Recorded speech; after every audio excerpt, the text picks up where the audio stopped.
Morning to everyone. The most important part of business is that there are refreshments in there, right, Lila? For everyone. That I thought you would like to know that. I want to start by saying, and I do this at every meeting, I am absolutely amazed and appreciative from all of the help that we have gotten from the staff in the department. Lila and her whole team, they have worked overtime. I told her, well, maybe they need a bonus, or otherwise we have to take them out for a nice dinner afterwards, guys. At the very least. At least. And the second thing is, all of you have been great. I know that we send out a lot of stuff to read, and I know that everybody here read every word of it. You know, you're shaking your heads, and I'm sure you did. But we keep all finding new things, which is good that there's so much out there. So we want to go ahead and get started. We have a very packed agenda kind of today, but as you know, we made a commitment to get input from a whole variety of people, and it's always very welcome. So, Lila, are there any any things that you need to let us know? No, we will be firm. We've asked the speakers to stick to 15 minutes or under, and we will give up to 5 minutes for questions afterwards. Okay, and everybody knows where all the restrooms are and so forth, out the door and to the right. Okay. That comes from an elementary teacher, knowing where the restrooms are. Okay, we're going to have a presentation from Shannon, if you would like to come forward. Hudson, please. Holston, excuse me, for the National Council on Teacher Quality. Is Shannon here? Oh, she's on. Okay. Oh, there she is. Good morning, everyone. Can everyone hear me okay? Good morning. Yep. Good morning. Okay. Good morning. My name is Shannon Holston, the Chief of Policy and Programs at the National Council on Teacher Equality. Over the past 20 years, I've served in a variety of roles, starting out as a teacher, working in teacher preparation, serving as a district leader, and most recently working in a state education agency before joining NCTQ. So today I'm going to be speaking on the topic of teacher preparation. Next slide, please. You ready? Oh, she's trying to get her.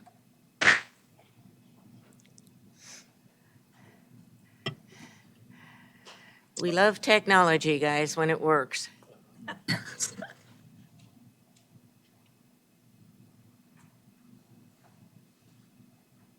Here we go.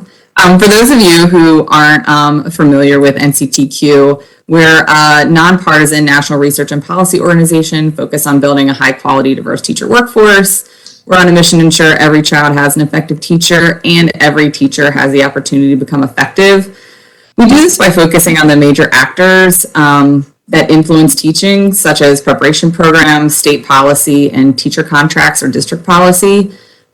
We collect information from roughly 750 teacher preparation programs, all 50 states and DC, and close to 150 of the largest districts across the country.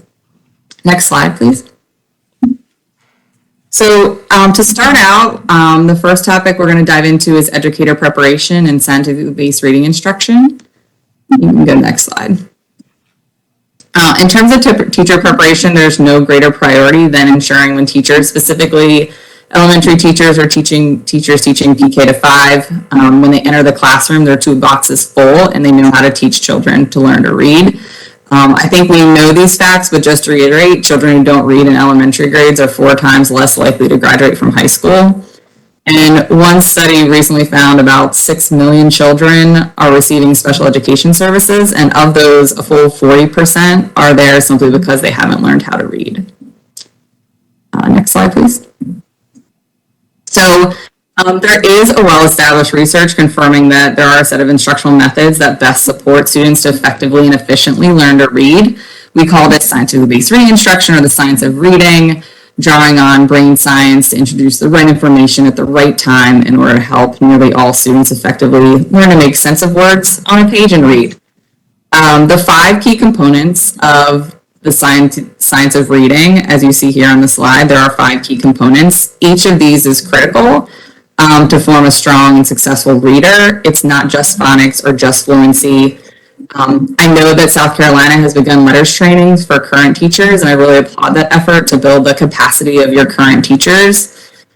South Carolina also currently has on the books a requirement to complete a 12 credit hour sequence in literacy. However, we believe there's some improvements that can be made in that area. Next slide, please. So the first recommendation is to revisit or revise the literacy competencies.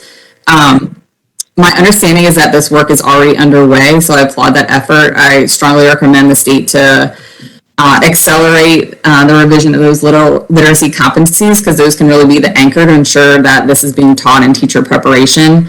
As part of being here today, we had our lead reading expert review the current competencies and found some areas that could be strengthened, as well as some practices that aren't aligned with the science of reading and should be removed. So I mentioned this, but I also plan to share that feedback with the department to help in that process. And, we're obviously up to help in that process any way possible. As part of this revision process, we also recommend being very explicit in the knowledge application and demonstration of skills aspiring teachers need in their preparation programs. We find that a lot of states have standards on the books, but need to be very explicit about to create consistency across programs. Utah is a great state example. If you go to the next slide, I'll just to briefly show why we think, one small reason why we think it's a good example. One, it's really comprehensive, and it also kind of divides it into basic concept knowledge, application, and demonstration of skills. So it's not just learning the what, but also focusing and giving programs examples of how this would look like, and requiring their candidates to participate in opportunities and activities to apply that language or apply that concept and learn from there. Next slide, please. So after the revision of the competencies, we recommend that we require programs to submit evidence of alignment. This could be similar to what was already done in terms of the process previously, in terms of programs submitting evidence of alignment to the new competencies, but revising those competencies really serve as an anchor.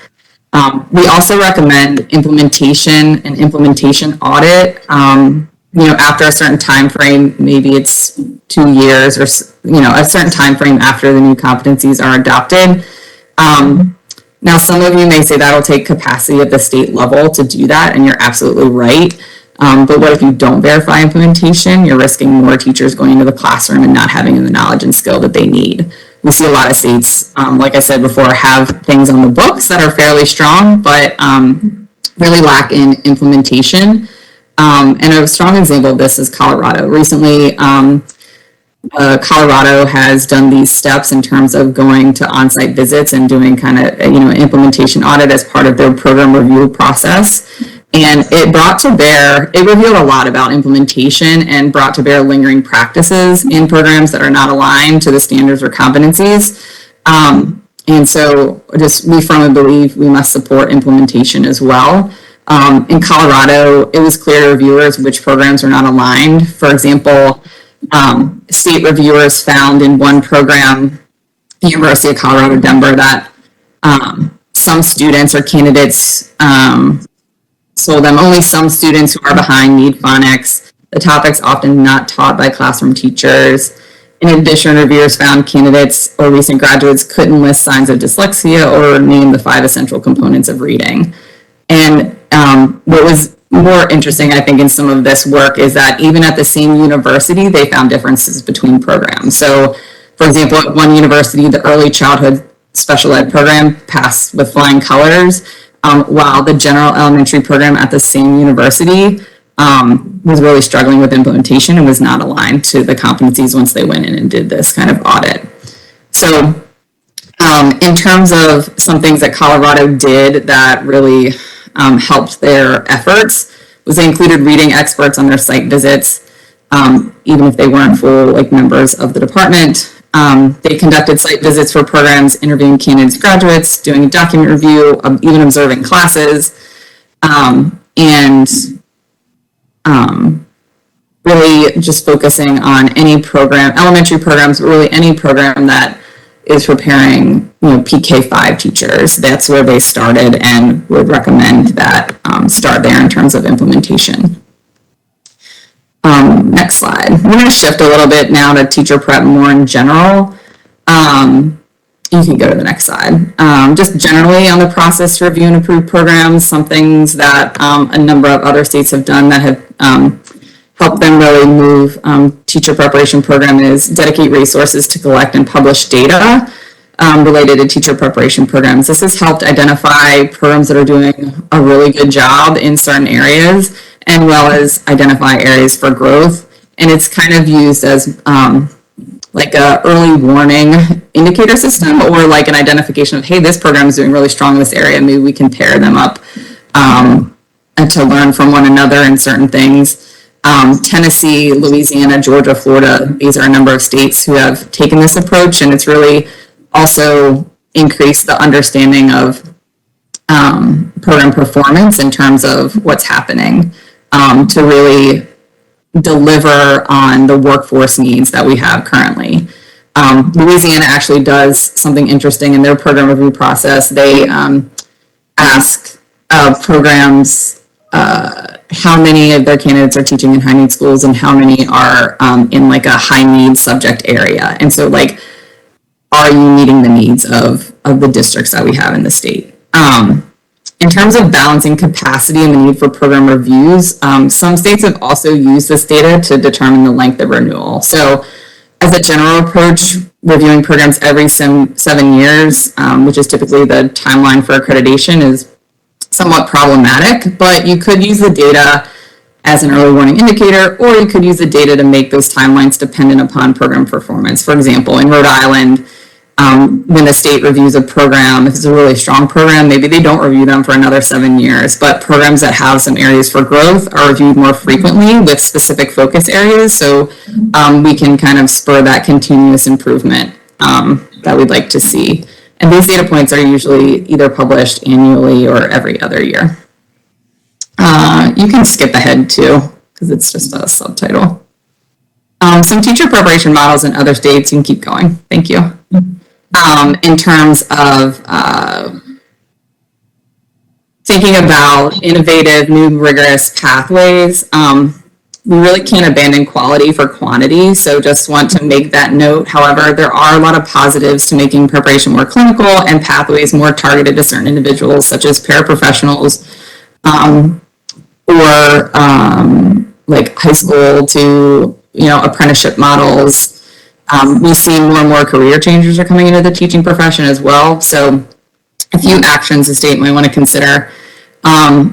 North Carolina is currently in the process of going to pilot and align their license, and also its license and compensation. So what's interesting about this is they're taking and acknowledging who's an apprentice, who's a resident, and essentially paying them a salary less than obviously a full-time educated or full-time certified teacher. But it's something to earn some level of salary, and they kind of move along those checkpoints prior to earning their full certification. But they're also earning like a part-time salary during that point, which can help with those career changers or historically underserved students that might come from low-income backgrounds who aspire to be a teacher. Has some positives. They're piloting it. It's something to keep an eye on. Another option for the state to consider is to use grants to drive district preparation program partnerships. So either for paired teacher pathways or apprenticeships. Tennessee has done this in terms of using this to create apprenticeship models. This can also be used for paired teacher pathways. It can really spur innovation and really drive that district prep partnership. Typically, these opportunities have money dedicated from the state, but also includes some matching on the district side as well. And a lot of these models typically work to eliminate or significantly reduce the cost of preparation and pay candidates something while they learn their craft. This approach is a more expensive one, but one that research suggests does have higher retention rates and typically draws people from the community, which also helps increase the retention rate and is on par effective-wise with other preparation programs. Next slide. You can keep going to the next one. Next one is candidate entry requirements.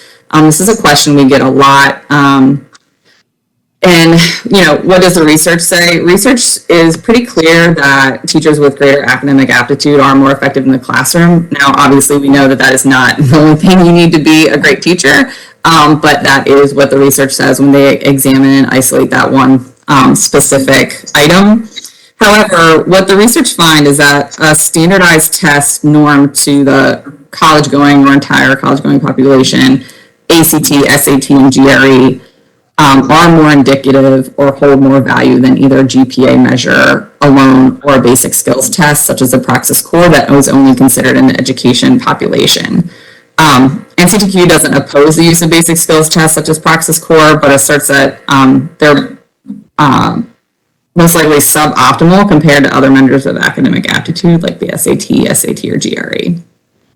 That being said, if you could go to the next slide, there's really such a variety in entrance requirements that from our standpoint, given the quality and depth of academic standards across all entrance exams, we recommend approaches rather than specific types of tests. We generally say states should set clear specific standards for their programs on entry and exit, but some states have considered multiple measures for entrance and then hold stronger exit requirements. So they might be a little bit flexible on the entrance requirements, but hold really strong exit requirements. For example, if someone might not meet the SAT, they might look at GPA and Praxis Core and use kind of like a sliding scale. The one thing I would say is that we need more research in this area, quite frankly, and that states who might consider multiple measures or I know South Carolina has a 5% waiver condition, I believe. Other states have a 10% waiver condition where you're allowed to enter future candidates without meeting the bar. One thing is to study how do those candidates bear out. That would give us more information, more data to make a more informed decision. But I know this is a topic that is on the mind given some teacher staffing challenges in many states. And so, we would just consider, as far as particularly on the entrance side, use multiple measures, but more than anything, make sure you hold strong exit requirements. And with that, leading to the thing that we definitely believe you should maintain is a strong content licensure test.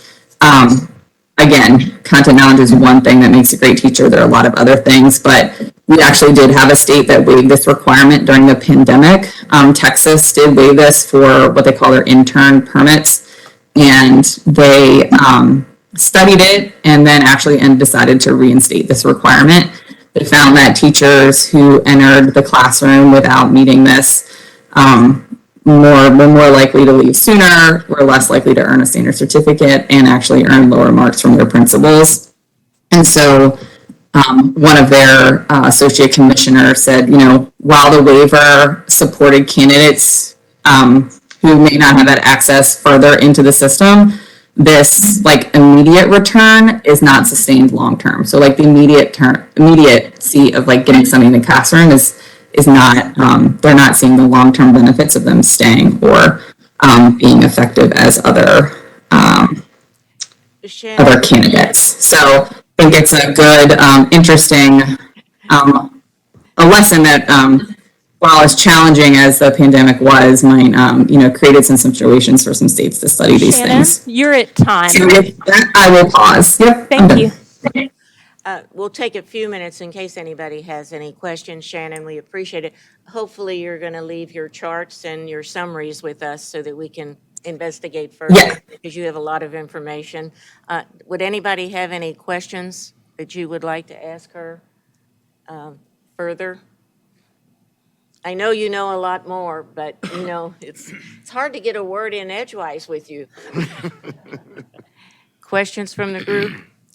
Thanks a lot. We really, really do appreciate it. We do have a full schedule, so we appreciate you taking the time to be with us. Yep. Thank you. Happy to answer anything offline or afterwards if it comes up later, and I'll send my materials. Okay. Thank you all. You know where to find you, right?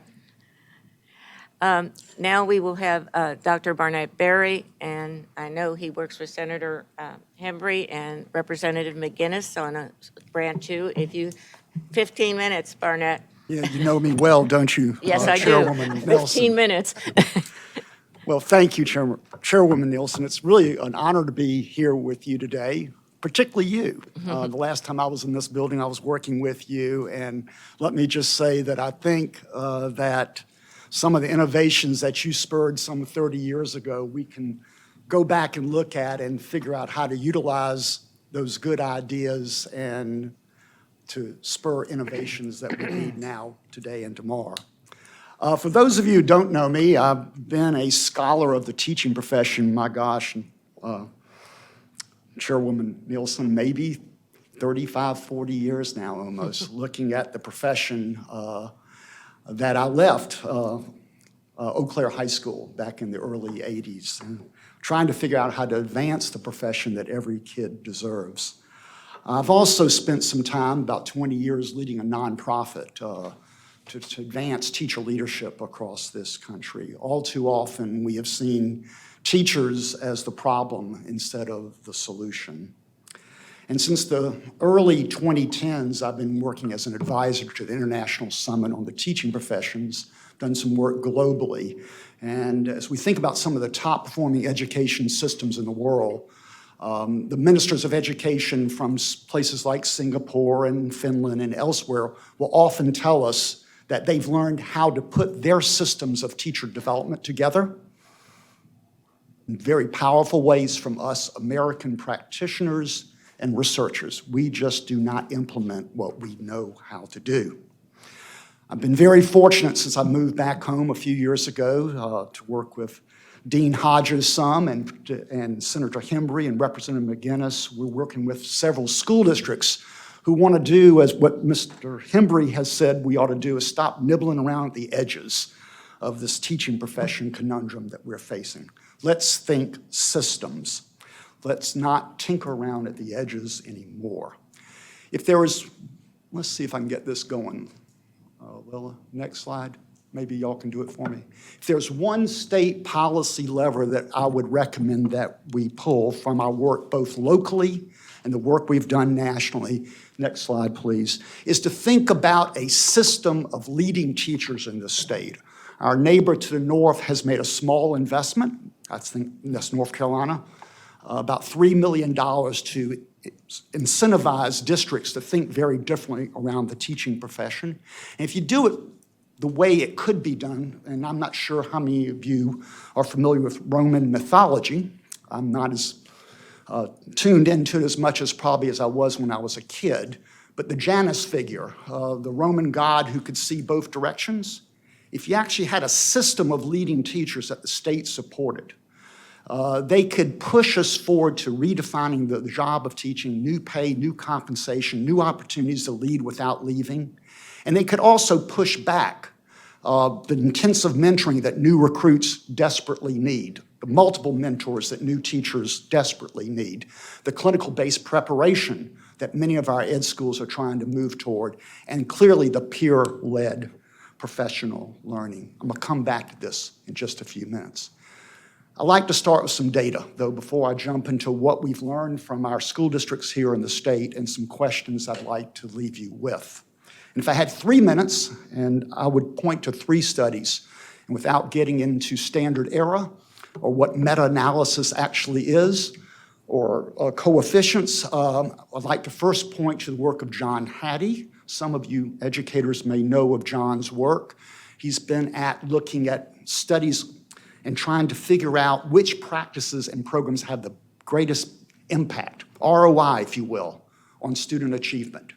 And we're talking about hundreds of studies focusing on reading programs, yes, practices like homework, and something called collective teacher efficacy.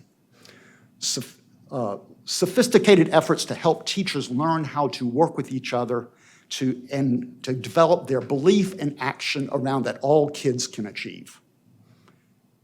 Collective teacher efficacy is the #1 predictor of student achievement.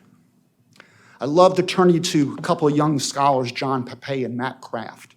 Again, I'm not going into all the details, but this chart that you see in front of you shows you years of experience that teachers accumulate over time. Those dotted lines actually are their value-added scores, the impact of teachers' individual performance on student achievement. It's a study based in North Carolina that has the data set that allows you to do this type of sophisticated analysis.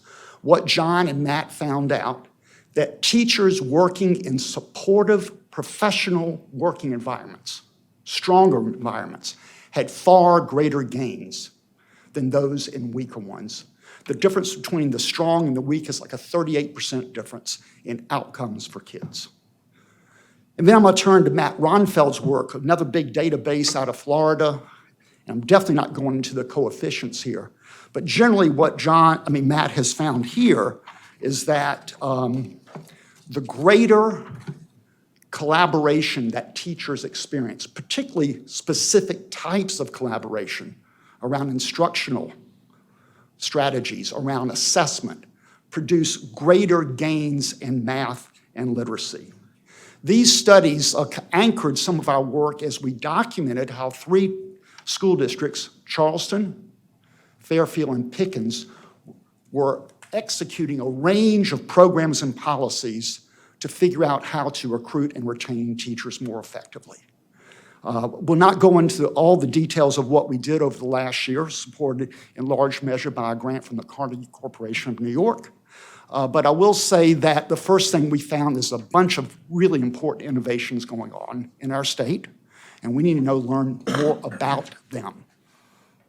Innovations like in Pickens, where they're already thinking differently about substitute dollars and looking to hire more permanent people who can serve in more floating roles to assist their teaching colleagues and the like.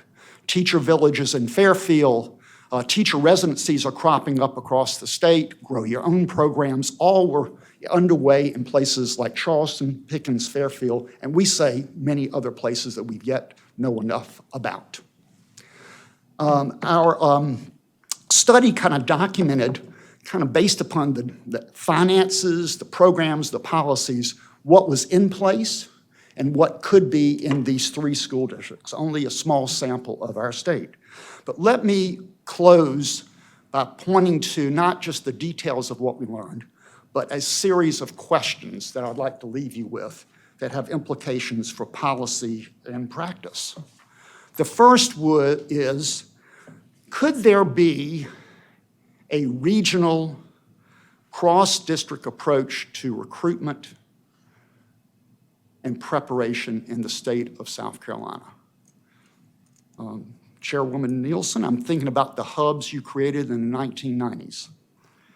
I'm wondering how we could bring together many of the siloed efforts between districts, or in different districts, between districts and our university partners, and could we accelerate results and greater cost effectiveness and efficiencies if we did so? Could we develop a system where districts, when it comes to teacher shortages, collaborated more than competed for teachers? And what would it take for us to do that? Number 2, I'm channeling the 100 teachers we worked with in assembling the findings of the 60-page report that you would have access to if you'd like. Could we create some very significant ways for teachers to lead without leaving the classroom? And not just a few teachers, 1 or 2 per school. Can we develop a cadre of teachers? Can we prepare them more cogently and coherently across the state? And could they actually help us provide the mentorship to the many new teachers that need the support that they're currently not receiving? I'm looking at my colleague, Patrick Kelly. We have 9,000 MBCTs. We have certified 9,000 board-certified teachers in the state. We pay them, actually pay them pretty reasonably well relative to other states. We have not systematically utilized them yet.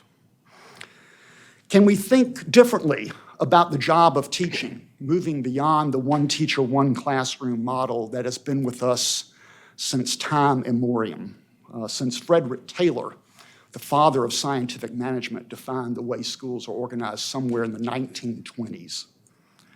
And time, right, Patrick Kelly, is the four-letter word of really good school reform and innovations, even in the area of reading. We've got to create more time for teachers to learn from each other. Our colleague Alan Kirby, who we highlight in this report, a fabulous principal from Clarendon County. 5 minutes remaining. I got it. I'm going to finish before 5 minutes. You're not going to believe it either. Alan Kirby, a fabulous principal from Clarendon County, has figured out how in his elementary school, teachers have up to 10 hours a week to work with each other. I want you to go and look at the results he's getting in that small rural community. Let me then turn to another question. Can our teacher evaluations, and thanks to leadership in our department, I think we've gotten a lot better, Chairwoman Nelson, than we had back in the 90s, the way we do teacher evaluation. But could it be redesigned? Could it evolve some more? Could it become a tool to help us identify and spread expertise with this cadre, this system of leading teachers that we have? And can we examine not just why teachers leave, but why are teachers staying? Why don't we look hard at the teachers who are deeply committed to our state, learn more from them, and utilize their expertise to move the work forward? I will tell you this, everything that needs to be done in the state of South Carolina when it comes to the teaching profession, well, almost everything that needs to be done has begun to be done. Just got to put the system together. It needs time. People need permission. People need agency to do things differently. I know for one thing, I'll close with this, and there are a couple of, including the words of A.J. Barnes, one of the teachers who we worked with from Charleston, and of course Alan from Clarendon County. Teachers and principals, many, many, many of them are ready for this change. We just got to get behind them and build a system that they so richly deserve, and more importantly, the children that they are serving so richly deserve. Thank you very much. Barnett, thank you. I knew you when you had hair.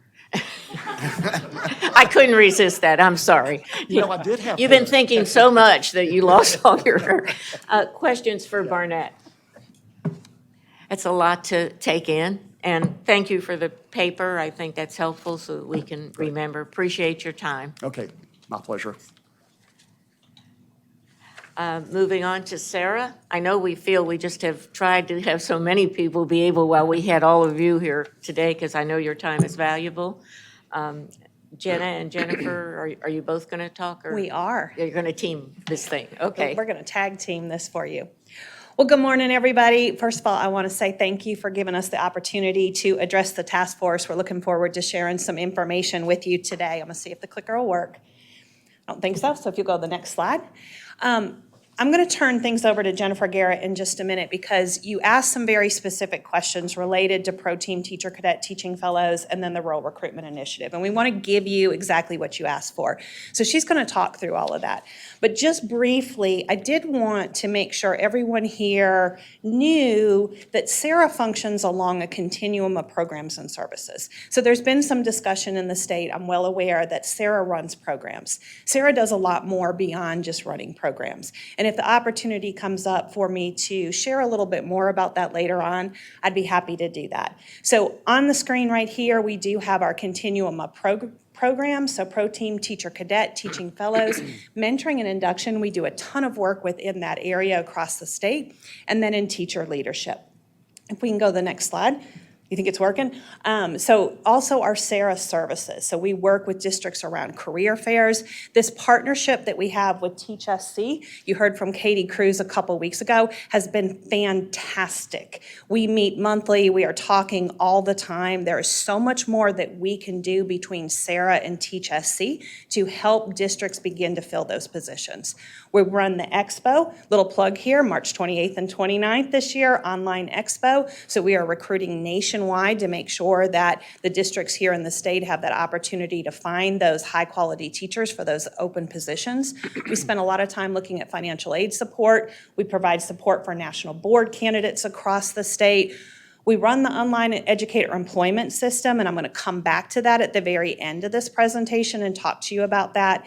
Jennifer Garrett, who is here with us, is phenomenal when it comes to research. She is our coordinator for research and program evaluation. So we are constantly looking at those new pieces of information, the new data that need to be collected across the state.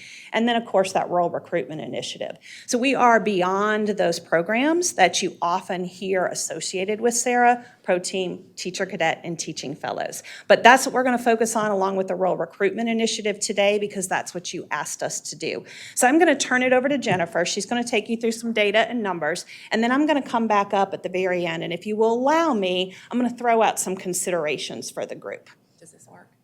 I couldn't get it to Okay. work, but. Fantastic. All right. Good morning. Thank you for having me. If you'll go to the next slide, please. So we were specifically asked about some questions, as Jenna mentioned. One of them was about teacher vacancies, and I'm not sure why that's a little off, but that's okay. What you're seeing here are the teacher vacancies over the last 5 years. And when I say teacher vacancies, this is what I mean. These are positions that are still vacant at the beginning of each school year. And when I say teacher, I mean the traditional certified classroom teacher, as well as those service positions, those certified educators who are filling those service positions. Those are your school librarians, your school psychologists, your school counselors, and your speech language therapists. So just to give you an idea of who I'm speaking about. So you can see that there is a significant rise in those teacher vacancies. We took a little dip in 1920. And then we are all the way up to, in 22, 23, we're all the way up to about, almost about 1,500 vacancies. So there was about a 39% increase from last year to this year, and it more than doubled since 2020-21. If you saw a line graph for teacher departures, it would look very, very similar, with about 8,300 teacher departures, our most recent numbers in 22, 23. And just for content, about 6,100 of those departures did not transfer to another South Carolina district. So just we do get that question a whole lot. Well, some of them stayed in the state. Yes, they did, but for the most part, they are not in a South Carolina district teaching or in a service position. We also conducted a follow-up with districts just recently. It just concluded that yesterday. We're missing 2 districts, pretty small districts, so I don't think it would have that much, it wouldn't skew the data that much. So we did a February follow-up, and so since September and October, when they submitted their supply and demand surveys, which is where we obtained this data, we've had about 800 additional teacher departures, a little over 800, and currently there are about 1,200 teacher vacancies as we speak. So currently there are about 1,200 positions, teaching and service positions, that are vacant. And we do get this question quite a bit. Well, how many of those are newly created positions that were not able to be filled? So we did ask the districts for that information, and it's less than 100. So out of that 1,200, less than 100 are newly created positions that they just couldn't fill this year. So yes, new positions are being created each year, but not at the rate that vacancies are increasing. You should have a handout that looks like this. Can we confirm that we do? We were asked specifically about vacancies by district. So I do just want to reference this, that these are the number of vacancies by district. If it has an NA beside of it, that means that they did not submit a survey for that particular year. The only thing I'll say about this handout really is that, it is important to consider the size of a district, because obviously larger districts are typically going to have more vacancies. Some districts, you'll see some drastic increases. I'm certainly not going to call them out, but it is mostly, if you look at their departures, it is mostly due to those teacher departures. Next slide, please.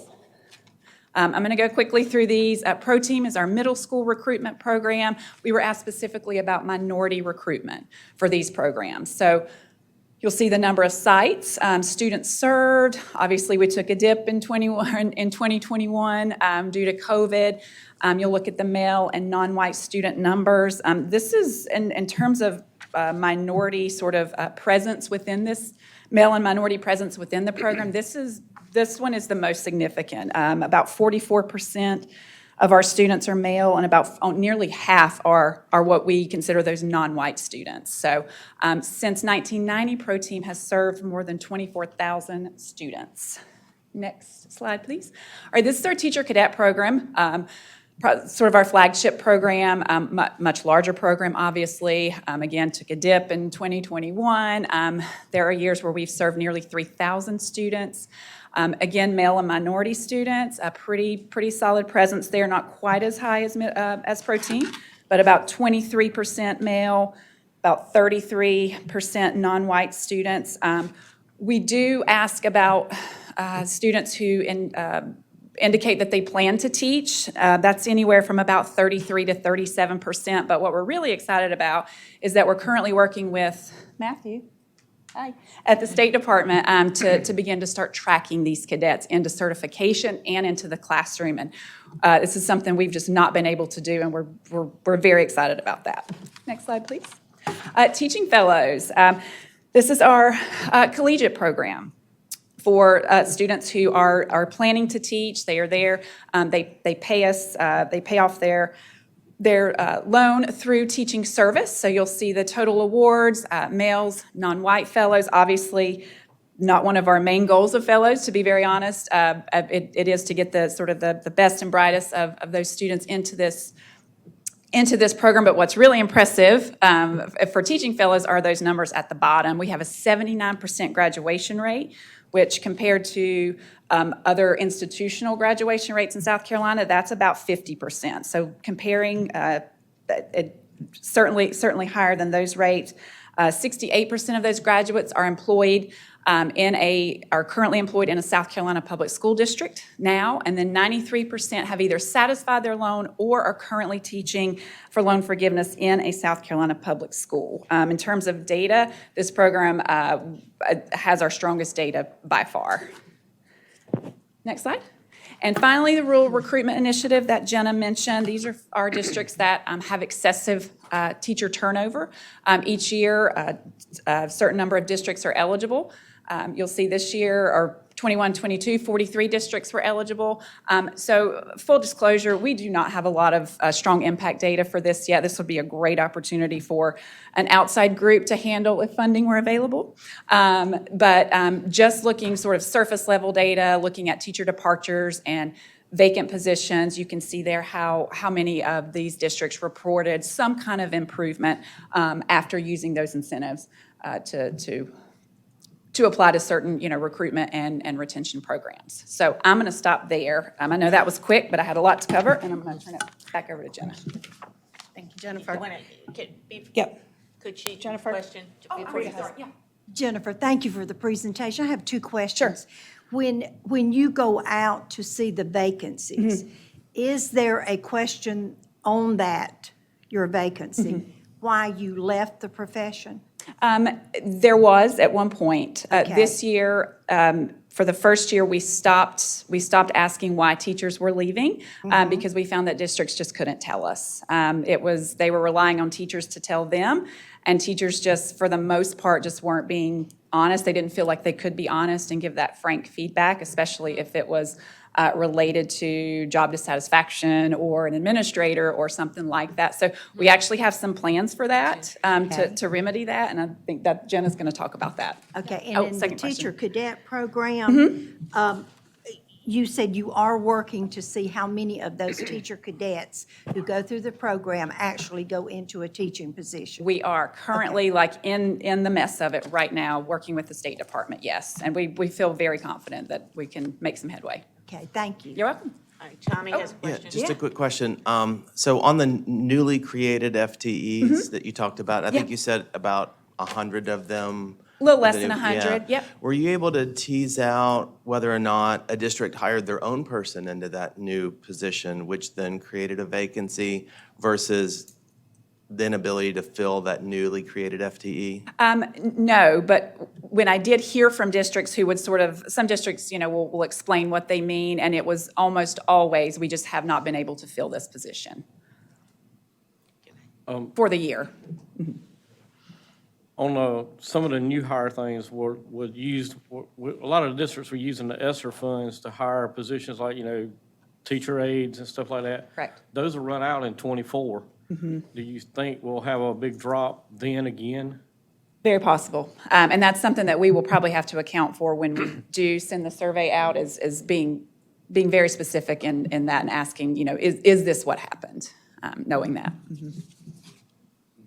Good? Thank you. Okay. All right, if you go one more slide for me. Lila, how much time do I have left? You've got 8 minutes Okay. inclusive of questions. All right. So just a few considerations I'd love to throw out to the group, and just a few things I want you to make aware of. We do have an ask in this year for an increase for funding for the South Carolina Teaching Fellows Program. And part of that would be to add additional institutions. Right now, we have 11 institutions across the state. So I met with everyone who did not have a program earlier this year and collected letters of interest from those schools. We have significant interest from other colleges and universities across the state in hosting the Teaching Fellows Program. And I think that we can continue to make sure that we're getting fellows into some of those key areas of the state by adding additional programs. But that additional funding is necessary for that to happen.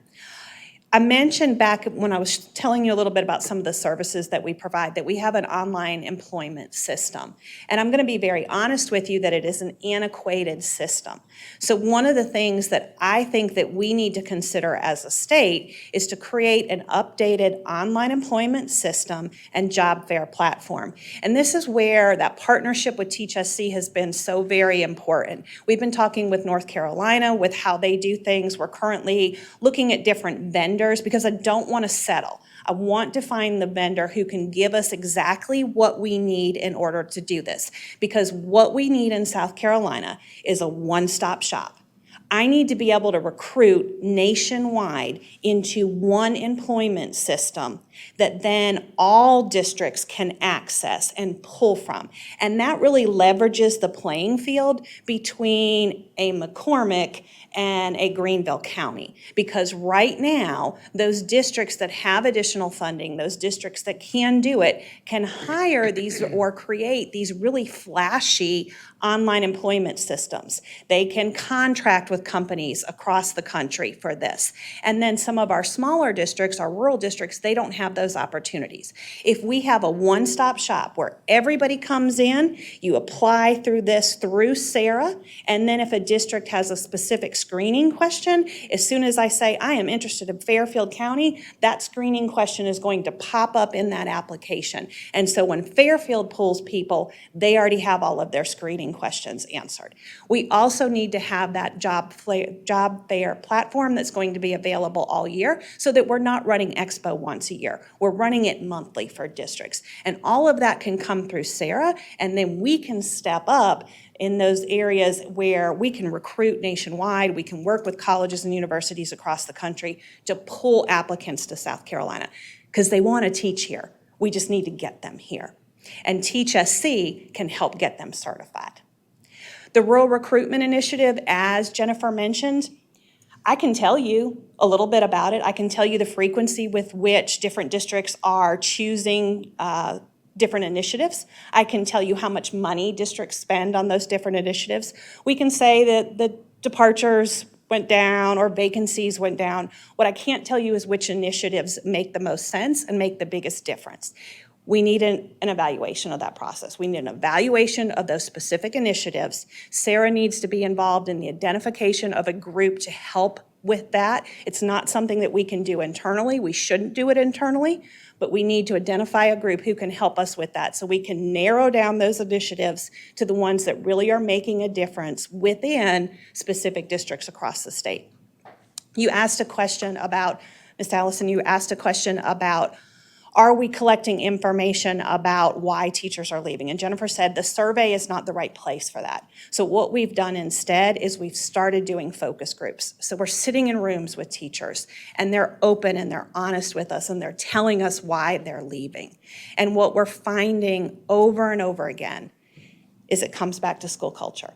It comes back to some of those working conditions. It comes back to administrative support, both at the school and the district level. So anything we can do as a state to support and improve administration, I think is so very, very important. And a key piece of that is mental health.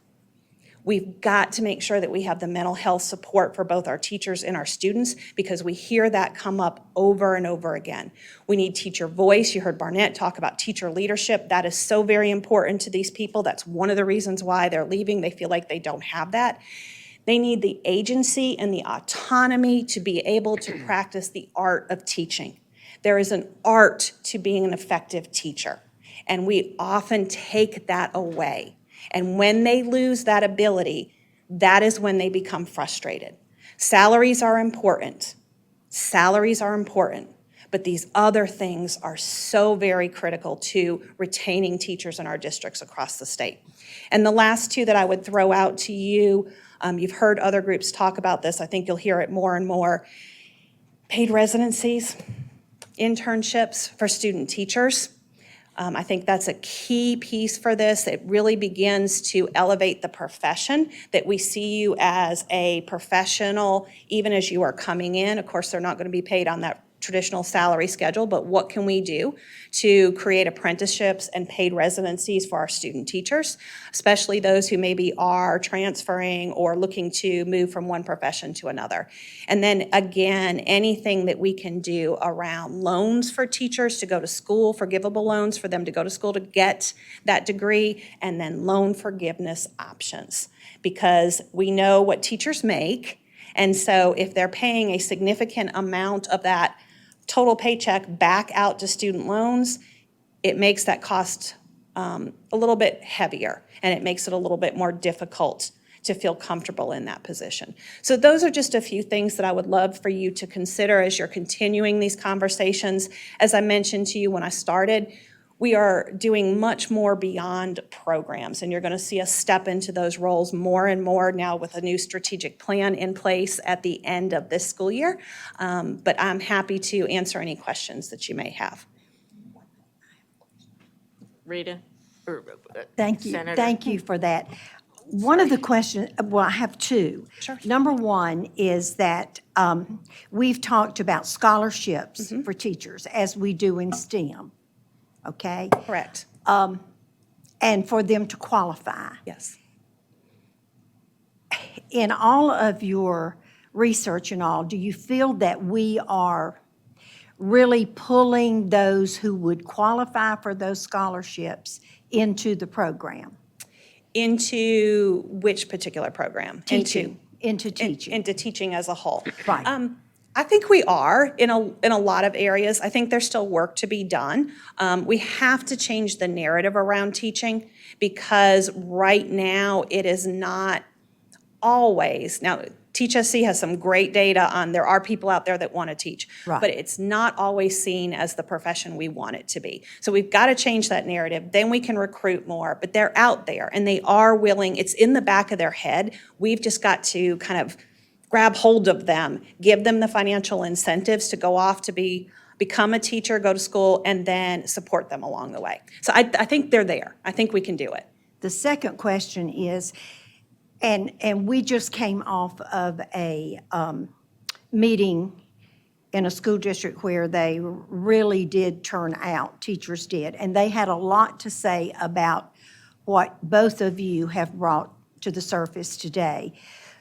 But one of the things that came to mind was that should there be more collaboration between K-12 and the schools of education? Should teachers be coming out more qualified for the reality of teaching? I think our schools do a wonderful job, and I'm certainly not pointing out either way. But the collaboration between what we need and what we're getting seems to fall short sometimes. Are you finding that out? We're definitely hearing that. Even from some of the teaching fellows graduates, I will hear that they don't feel confident in some areas, not so much on pedagogy, but on content side. And so that support is so very important. They'll reach back out to us. They want us to help them connect with other individuals who can support them and mentor them through that process.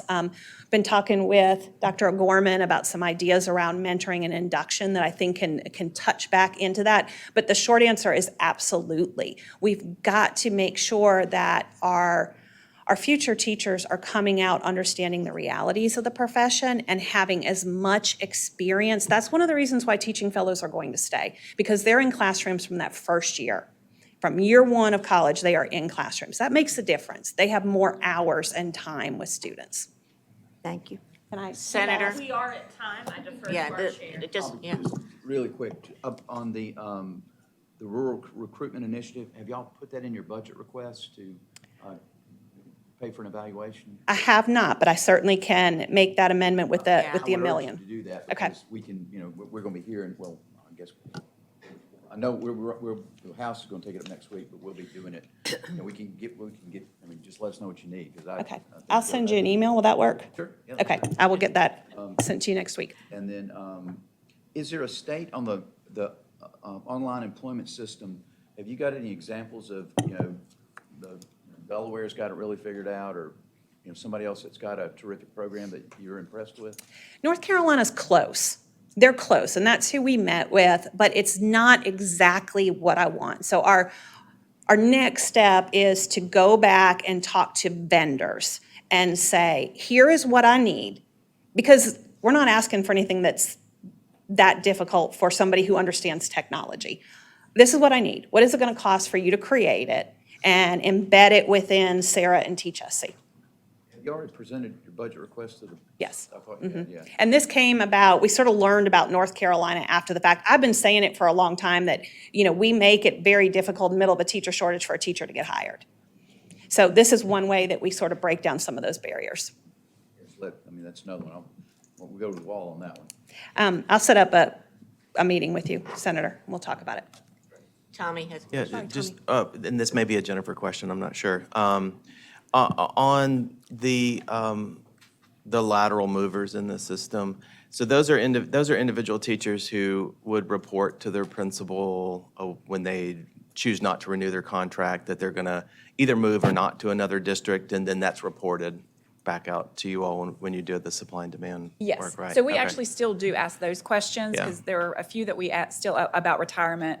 Districts should be able to tell us that, who's retiring, who's moving to another South Carolina public school district, and then who was an involuntary dismissal. So those are still the three categories that we do ask districts to report, yes. And that's contingent upon whether or not a teacher tells them what they're planning on doing too, to some degree, right? Yeah, it does. I mean, again, retirement, you think Right. they would be able to You'd know know that? that, And even yeah. that lateral move too, I mean, Yeah. just with benefits and retirement Right. too, they would have to, meet with Yeah. that benefits person and make sure things transfer, that Yep. kind of thing. So those three categories, we felt pretty solid about that districts would be able to give us that information. Great, thanks. Yeah. Patrick?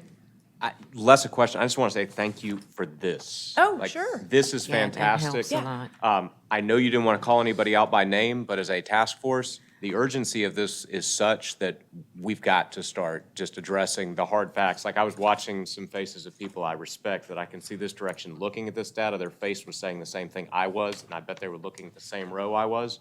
Some of these stand out as sore thumbs. And it's in the same state, with the same salary structure, with the same state statutes. Why are these different? And I've got my ideas, but I mean, and not just looking at the ones you didn't want to call out. There's a couple that deserve to be called out for the other side. Like Florence 1 was 25 5 years ago, now it's 9. Saluda has consistently been almost 0. Edgefield has consistently been almost 0. Yeah. What's happening? Right. That needs to be replicated, called and the ones you didn't want to call out by name, we need to make them match what the other ones are doing. And Yes. I'll Huge just range. reserve the rest of It's- comment yeah. for later, but thank you. Of course. You're right. Yeah, and- One real quick, I noticed you said, loan repayments. Are we considering, I know a lot of teachers or second, third year teachers are paying off their loans because they didn't get a loan or didn't get approved a loan through their college or technical school they were going to, but they had to go through a private student loan. Well, with all the stuff about, we're gonna pay off your student loans, they're left the private sector out.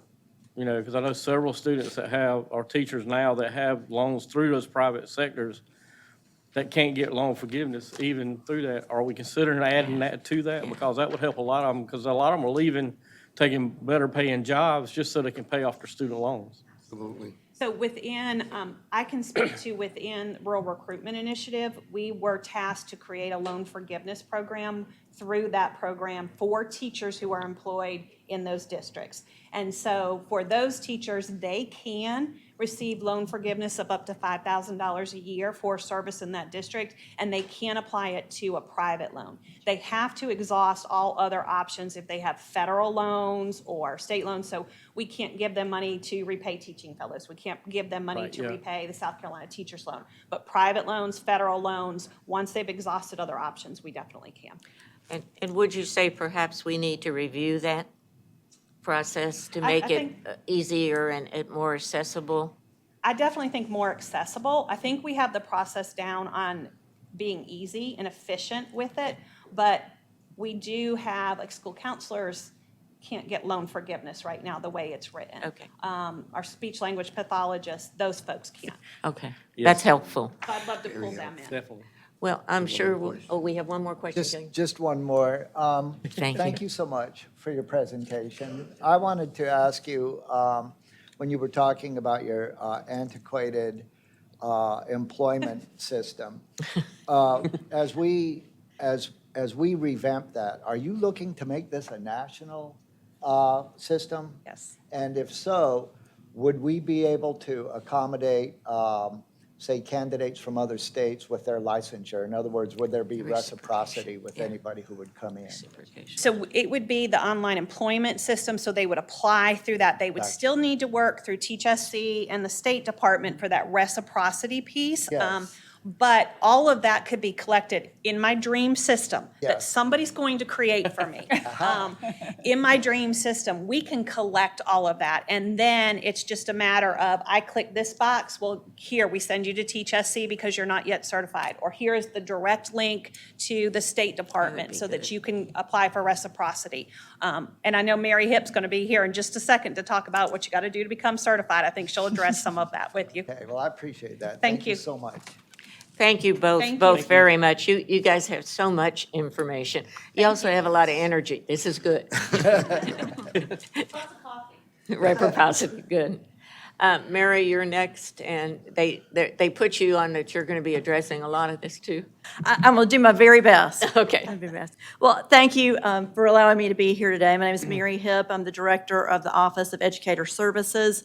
Like Lilla, our office is located in the Archives Building out on Park Lane, and I've been in the agency now since 2008, first coming into the ADEPT office, then working with alternative certification and with now with certification.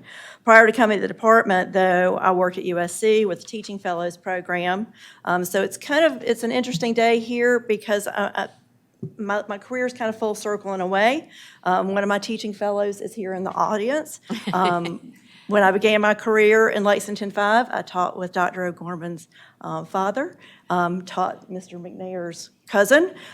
So I say that. South Carolina's a small state, but it very much is gratifying to me, and I've worked my entire career in public education in South Carolina, so I take the work that you are doing very seriously, and I appreciate the fact that you're willing to do this. Want to tell you a little bit about our office. All right, Quinn? All right, perfect. Our office supports educators throughout their careers. So from the time they are student teachers into their initial certification process and until they exit the teaching profession in South Carolina. We have 3 teams in our office: educator preparation, certification, and alternative certification.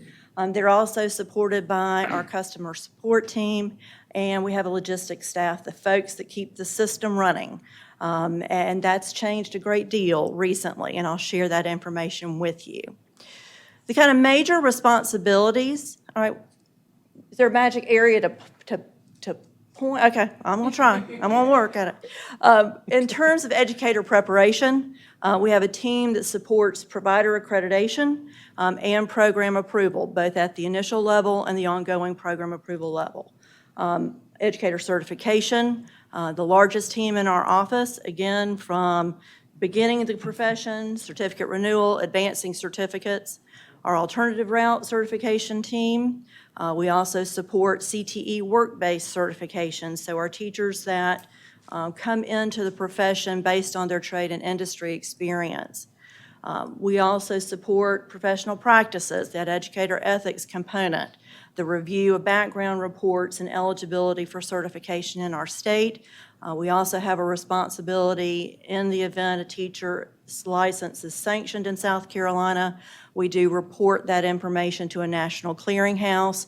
We also receive information from that national clearinghouse on out-of-state actions as well.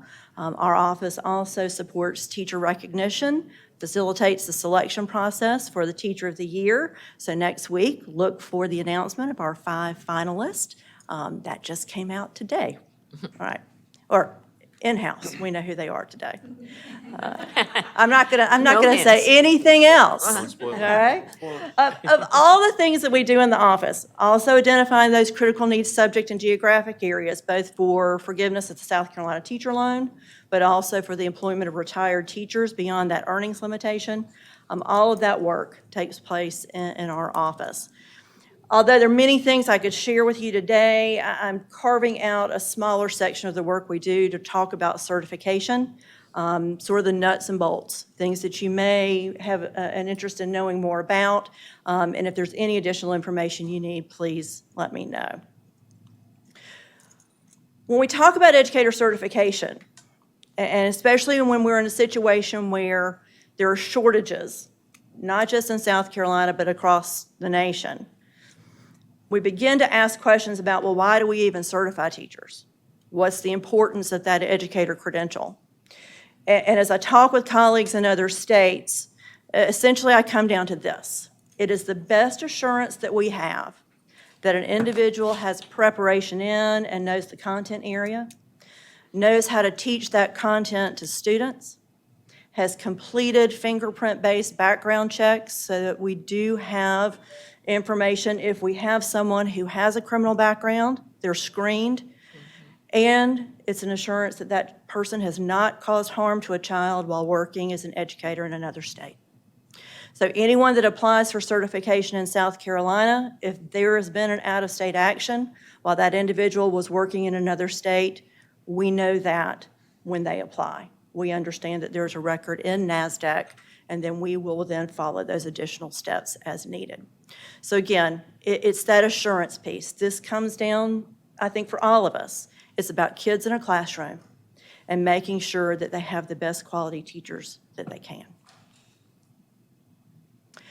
A little bit about teaching and the numbers. What do we know? So right now, there are just under 87,000 educators that hold a current valid South Carolina educator certificate. Of those 87,000 or so, just under 64,000 are actually employed in a South Carolina public school district. They may be employed as a teacher, an administrator, or some other capacity in a public school in the state, but that's the number of folks that are certified and employed in our public schools. There are others of us, like Lila and myself, we are still working in public education, but just not in a public school system. Of those folks, we know there are about 1,850 who have a current alternative route certificate. So that's the number of educators that are pursuing a professional certificate through one of our 9 approved alternative route programs. We have 1,300 educators who are CTE work-based teachers. We know that just over 5,000 of those teachers that are currently working in our schools advance to a professional certificate through an alternative route program. Looked at some additional information. I was curious if we could pull years of experience and what we know about teachers and their years of experience.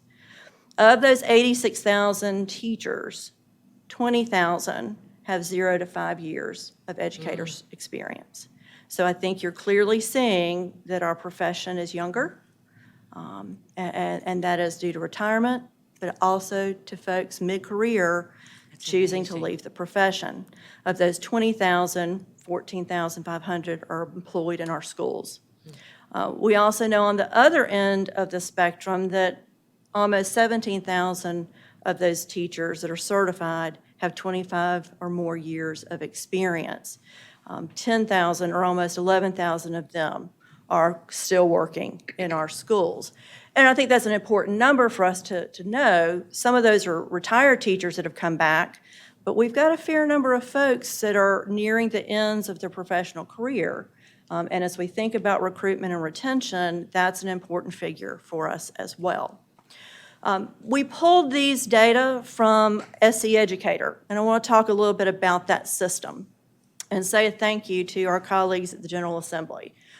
So SE Educator is the new information and case management system that combines two legacy systems that worked were workhorses for many, many years in South Carolina. Combined PCS, the compensation system, with our previous certification system that had been in place since 2000. So we launched SE Educator certification last May 5th. I think I had both of my children in less time and with less pain and heartbreak than launching a new certification system. This is not for the faint of heart, I'm going to tell you.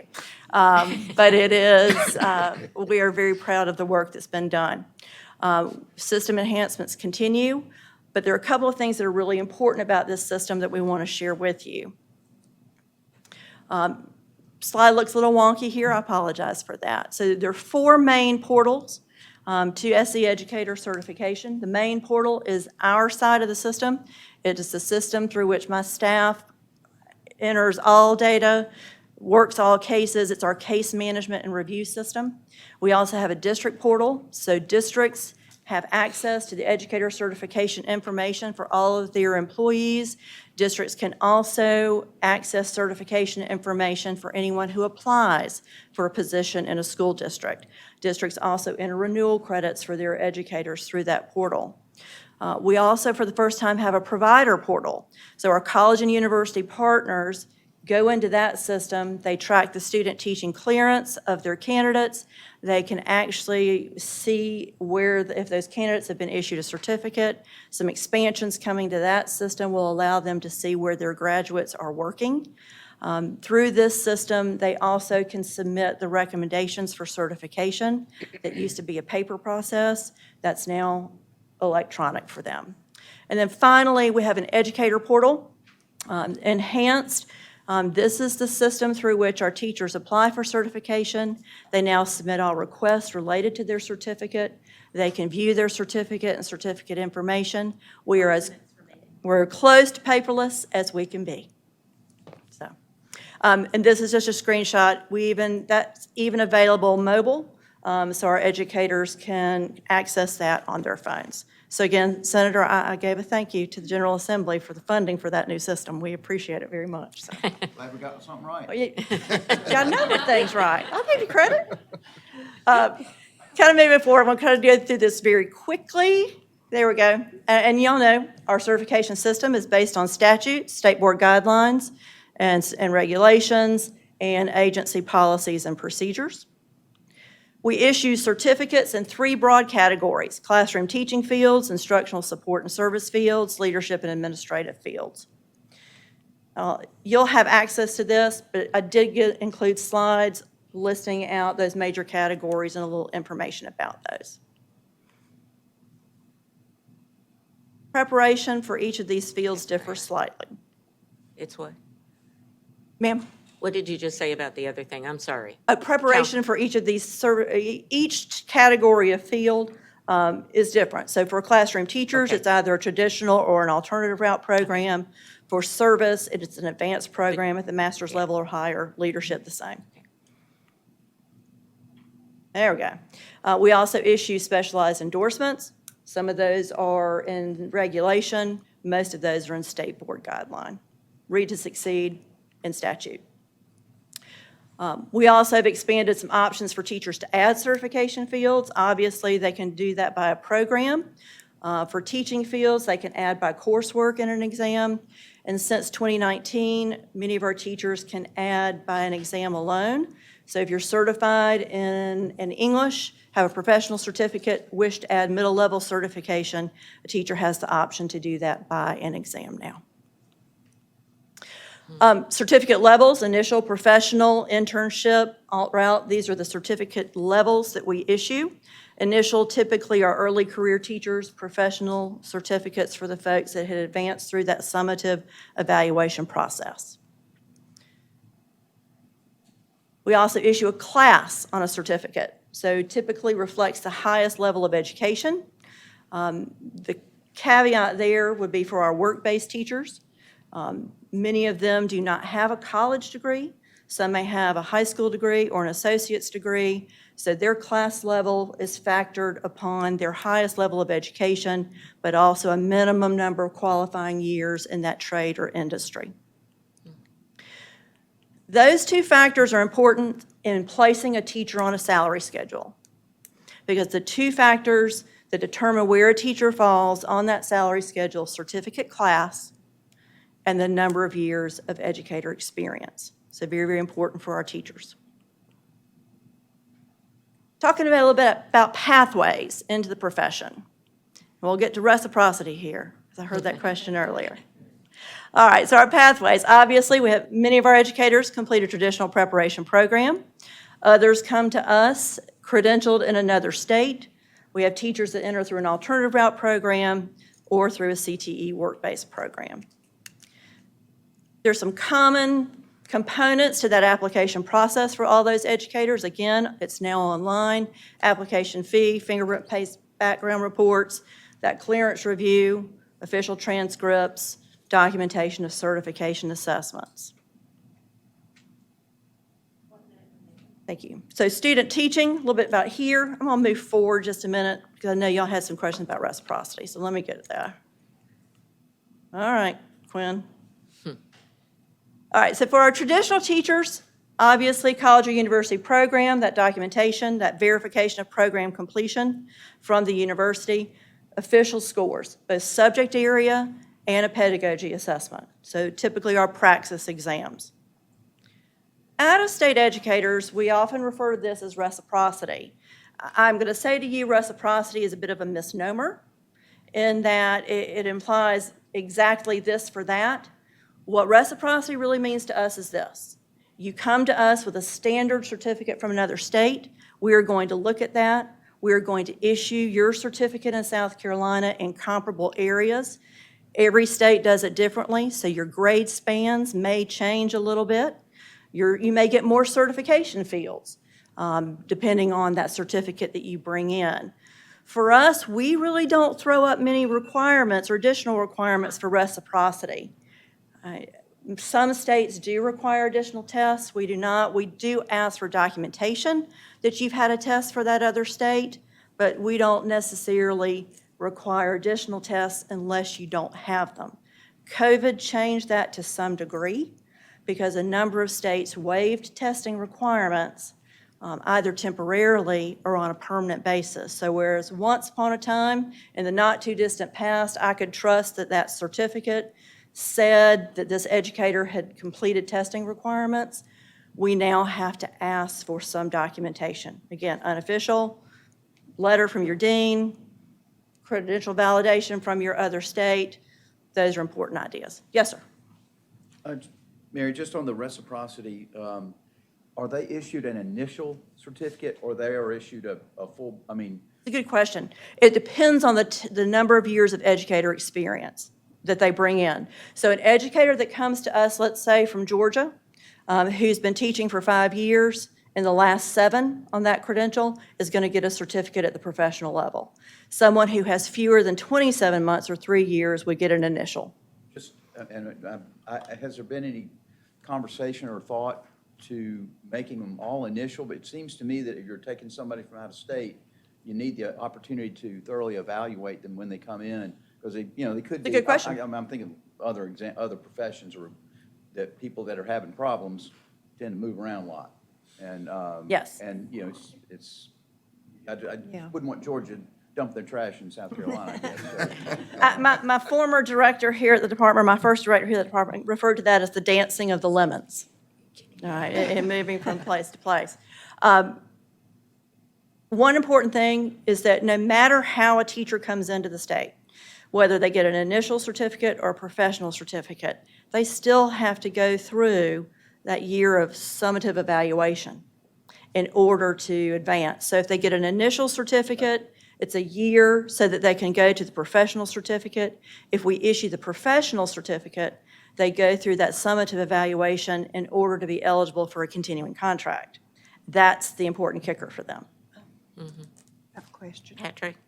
Just two quick questions. Sure. One that probably requires research and one you may be able to answer right now. I loved the slide about the 87,000 certified teachers because that's something our subcommittee has been talking about. But I was fascinated by the data about who's in year 0 to 5 and who's in 25 plus. And assuming my math is right, that's always suspect. 69% of the 0 to 5 teachers that are certified are currently working in a public school. 65% of the 25-year pluses. The near alignment of those numbers to me is staggering because of that 25-plus field, you've got to have some retired people in there who have Yes. retired, but their certificate's still Right. valid. I'd love to, if it's possible, to know how many current valid certificates are people that have retired? Because we talk a lot about bringing Right. them back to work. And we would yes, love, it's- we would love to know that. Okay. But we don't actually have the master list of folks who are retired. Does. Now, I would say PIBA, probably. We would have to run data against records from PIBA. We do know because, to be exempt from that earnings limitation, we do know the folks that have gone through the process to get that exemption. And that has to happen on an annual basis. So our finance office oversees that process. We do have some teachers that are coded as retired teachers in the compensation system. Okay. So I think there are a couple of data points there, but actually knowing that full number of individuals who are retired, we don't have that And- readily available. Yeah, I'm curious because, yes, bringing back retired teachers is a way to plug a short-term gap, but long-term, the 31% of young teachers that aren't teaching, that to me is just a flat, like, we got enough certified teachers, they're not teaching. But the question that you may have a more ready answer to, or just to put on your radar, as someone who's just gone through the new certification portal to add a certificate area, it's fantastic. Thank you. That was so much easier. And than- we're working to make it even better. I won't So tell we will you take the- whatever feedback you have, sir. I won't tell you the first time I used that system for a certificate edition, but it wasn't that easy. That was much better. I think the next level that if you can consider is if it can be fused with SC Lead, just anything that makes one less login point for a teacher, We never have that conversation. Okay, well, I'm just, Okay, never. from a user Okay? experience end, the fewer passwords and usernames that a teacher has to have, the better. But the Yeah, I get portal it. is drastically improved. Yeah, thank you, thank you. It's, like I said, it has been a lot of hard work, and it continues to be a lot of hard work, but it is the right thing for teachers, and we're very, very grateful to have it, so. Well, Mary, thank you and your staff for all your hard work. Clarify again for me, what happened with the adjunct teachers? We still have adjunct. Okay, So we do, so and the I did not uncertified? put that certificate type on there for the simple reason that we issue so few of them. So the requirements around an adjunct teaching certificate, and that is for basically a locally identified expert to fill a very limited instructional need. Right. We issue typically fewer than 5 of those a year. Some years, we may not have one. Where we typically do issue some is that we do have some PACE adjunct certificates. So if we have an educator that qualifies for PACE, too late to go through the pre-service program, they can be hired on an adjunct certificate for the remainder of that school year. Right. But then they have to get into the training. Right. Thank you. So on those young teachers that aren't working, some portion of them may have never taught in a classroom. That's exactly right. So that they may have gained certification and then never entered the teaching field, and some portion of them may be teaching, just not in public schools. Exactly. Right. So you got a lot of mix of folks who, they're not all individuals who taught for a year or two and then exited the workforce. that represents some percentage Yes. of them, but it'd be hard to tease that out. And on the retiree end, you're making guesses because you know if they're retirement eligible based on years of service, and you know they're not working any longer, but you don't necessarily know that, they officially retired without cross-checking it with you, but, Exactly. Yeah. Exactly. Are you scratching your head, Senator, or do you have a question? No, okay. Scratching my head. Just checking, just checking. Mary, thank you Thank very you. much. It's quite a maze when you look at the, I guess if we had a magic wand, we could make it a little simpler, but still we have to be careful. And I will put one little plug in here. Our analysts are talented, hardworking folks. I have 3 vacancies for analysts right now that I've kept for most of a year. I need to be able to compensate them I got it. appropriately. So And if you can do I am- anything to help, we would appreciate it. And I'm assuming also that you work very closely with Sarah. Yes, yes, yes. All right, thank y'all very much. Thank you, guys, thank you. Before we do the next 2 people, I was remiss. Matthew Ferguson, would you raise your hand? He's deputy here. We thank you for your time. Melanie Barton, I think I see you back there from the governor's office. Thank you very much for sticking with us through all this. Appreciate it. Our next presenters, before we take a break, and that's almost like, before lunch, but I feel sorry for whoever has to present. But if you could come from Roy and Mark and tell us a little bit, please. I've heard such great things about Call Me Mister, and I'm sure you're going to enlighten us more. Madam Chair, thank you very much. Members, Task Force, thank you for granting us our 15 minutes of fame, though it does come before the break, so you I'm made sorry. that clear of our task. We hope to certainly make this expeditious. You have far more information that we're providing you in the slides that I'm going to discuss here, so that we can emphasize the things that we really want you to, we really want to focus on during this session. If you go back to that previous slide, my colleague, Mark Joseph, is pictured in this inaugural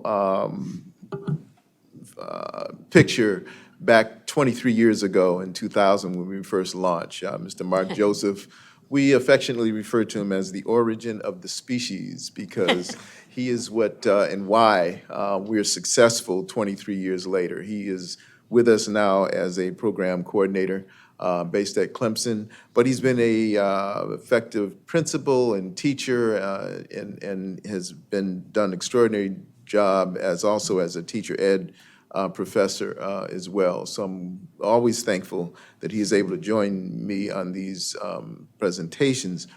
I did want to emphasize 23 years ago is when we started. So I'll go fast with recognizing that our title has been the same. Mentors Instructing Students Toward Effective Role Models is MISTER. Our mission has been the same, to increase the pool of available teachers from a broader, more diverse background, particularly among the state's lowest performing elementary schools.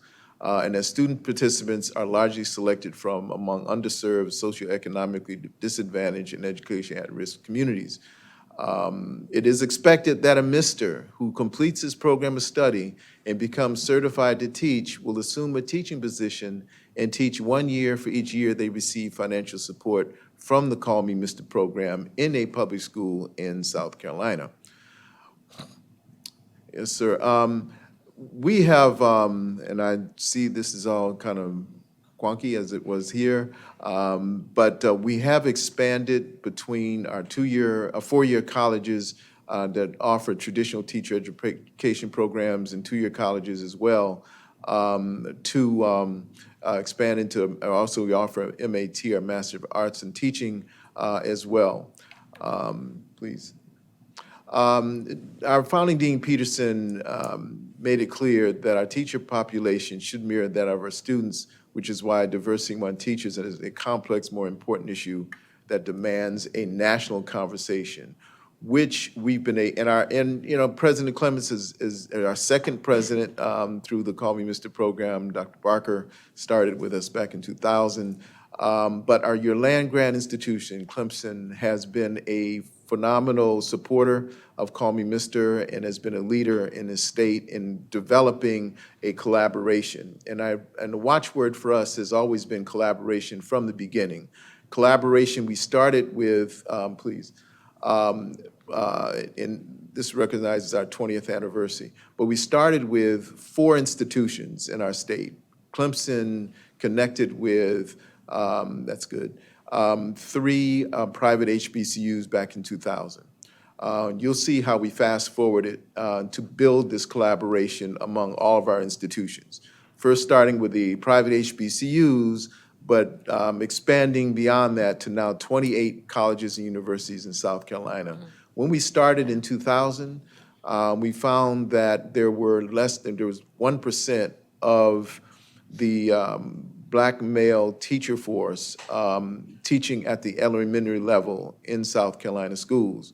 Among our 600 schools served by 20,000 teachers, only 200 of those were black males. In a state that we know is 1/3 African-American, with basically 40–50% of our teacher student body being African-American. We wanted to double that number of 200 teachers, which is what that 1% recognized or was established in 2000. Since then, since 2004, when our teachers first started graduating, we've graduated 379 teachers. We currently enroll 187. Among the 3 institutions now, we have 28. At Clemson University in 2000, there was 1 black male KA graduate in 2000. By 2007, we had 67 and now and growing. So it's been effective not only within the HBCUs, but also Clemson University. Because at the time, Clemson University did not enroll Misters back in 2000. This is our collaboration. Again, you have the slides. I won't go through all of them, but again, it recognizes that we have a broad spectrum of collaborating institutions in the state, from large to small, private, public, 2-year, 4-year. Yes, sir. Not only that, South Carolina has inspired growth nationally with Call Me Mister. So through license agreements, we're now, and actually this slide is dated by a few months because we now have 11 states and served by 11 states and 15 institutions in those 11 states. So South Carolina has inspired the growth of Call Me Mister nationally. So and that's, again, the range of states. What's missing there is Colorado, which we just licensed with as well, Metropolitan State University in Colorado. Yes, sir. We become a national model and we don't separate recruitment from retention. One of your goals is to increase recruitment to the teaching profession. We see recruitment and retention one and the same. We cannot recruit without retaining because what we've found is that among our Misters that have graduated, 85% are still teaching in public schools in South Carolina since 2004. 85%. 12% are principals, assistant principals, and serving in other capacity in public school in South Carolina. We have a grow your own philosophy from the very beginning. We continue to have a grow your own. We believe that the talent that we are seeking to recruit and retain in our classrooms are sitting in our classrooms today, in our K-12 classrooms. That's why the partnership here you see between school districts, 2-year colleges, and 4-year colleges for us has been a critical part of the process. We allow for Misters to enter at any level that we find that their development may be. So the model of the triad model works. The grow your own model believe works as well. We've never felt that anybody was coming to South Carolina to save us. If we weren't able to save ourselves, we're going to be in trouble. So that's been our philosophy from the very beginning. 20 years, the next 20 years, and I'm going to ask my colleague to come up and share what the next 20 years looks like. We Call Me Mister 2.0. And we're going to make a couple of suggestions that we believe is important for us to understand. Mr. Joseph, the origin of the species. Good morning. Good morning. Again, as Dr. Jones stated, my name is Mark Joseph. I have the luxury and the benefit and the pleasure to have started in this program in 2000 and to consider myself, call me Mr. 1.0. But it's also a blessing to be in a particular position to be in the working ground floor of building this next phase of this Call Me Mr. program, which we consider Call Me Mr. 2.0. If you could take a look at the particular slide, this is our conceptual framework. A lot of people want to know, what is grandma's secret recipe?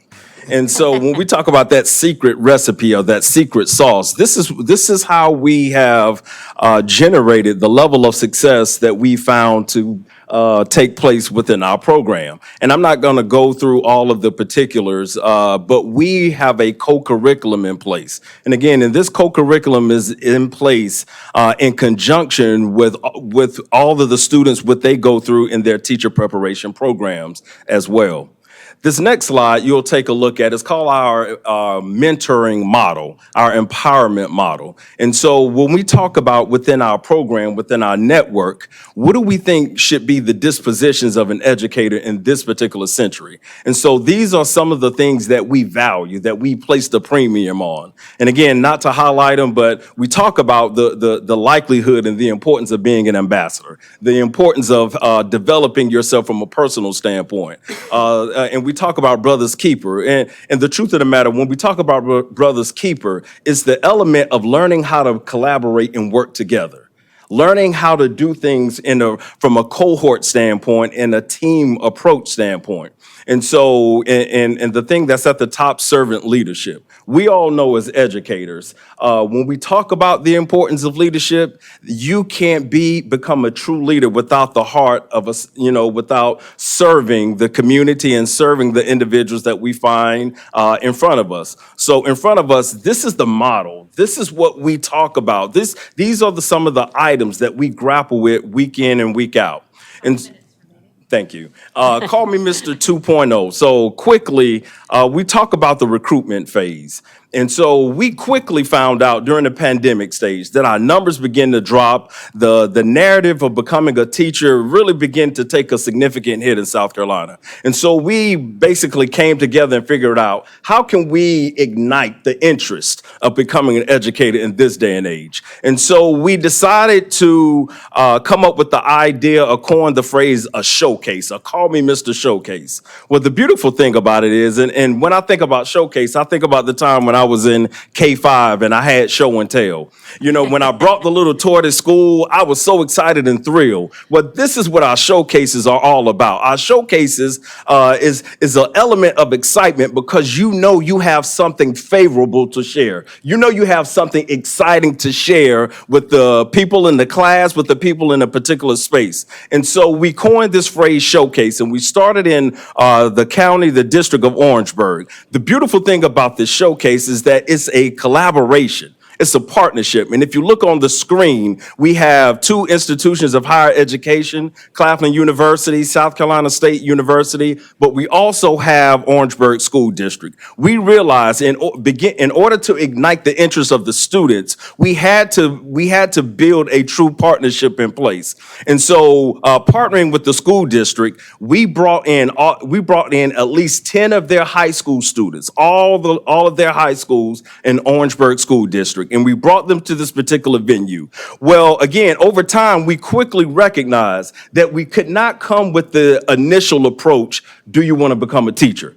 Have you thought about becoming a teacher? Because we understood, had we started with that particular approach, it became such a turnoff. It turned on deaf ears. What we decided to do, again, highlight, showcase the Call Me Mr. experience. And what you see on the screen, you see the Call Me Mr. scholars from Claflin University at the top, the Call Me Mr. scholars from South Carolina State at the bottom. And they are in these rooms with these high school students talking about this Call Me Mr. experience, talking about their journey as pre-service educators, but importantly, talking about their journey and their stories. And as they're sharing their stories, the students in these rooms, they are resonating with these stories that's being shared. Not only did these pre-service educators begin sharing their stories, Call Me Mr. graduates that are teaching in Orangeburg school districts, they showed up as well, telling their stories as classroom educators. We quickly recognized that if we created a venue, an audience, a showcase where the individuals can highlight and share their victories, their celebrations, their stories, the importance, the purpose of why they became educators, what motivated them to become educators, what inspired them to become educators, that this is the way that we can begin igniting the interest of high school students wanting to become educators. So once this particular event was over, we had kids, students walking out and making statements. I never thought about becoming a teacher until I saw these guys. I never thought about becoming a classroom teacher. But you know what? I love working with kids. So now the conversation is generating interest, is generating a level of buzz, all because of the approach that we decided to take, a collaborative approach, and also the importance of telling and sharing the story.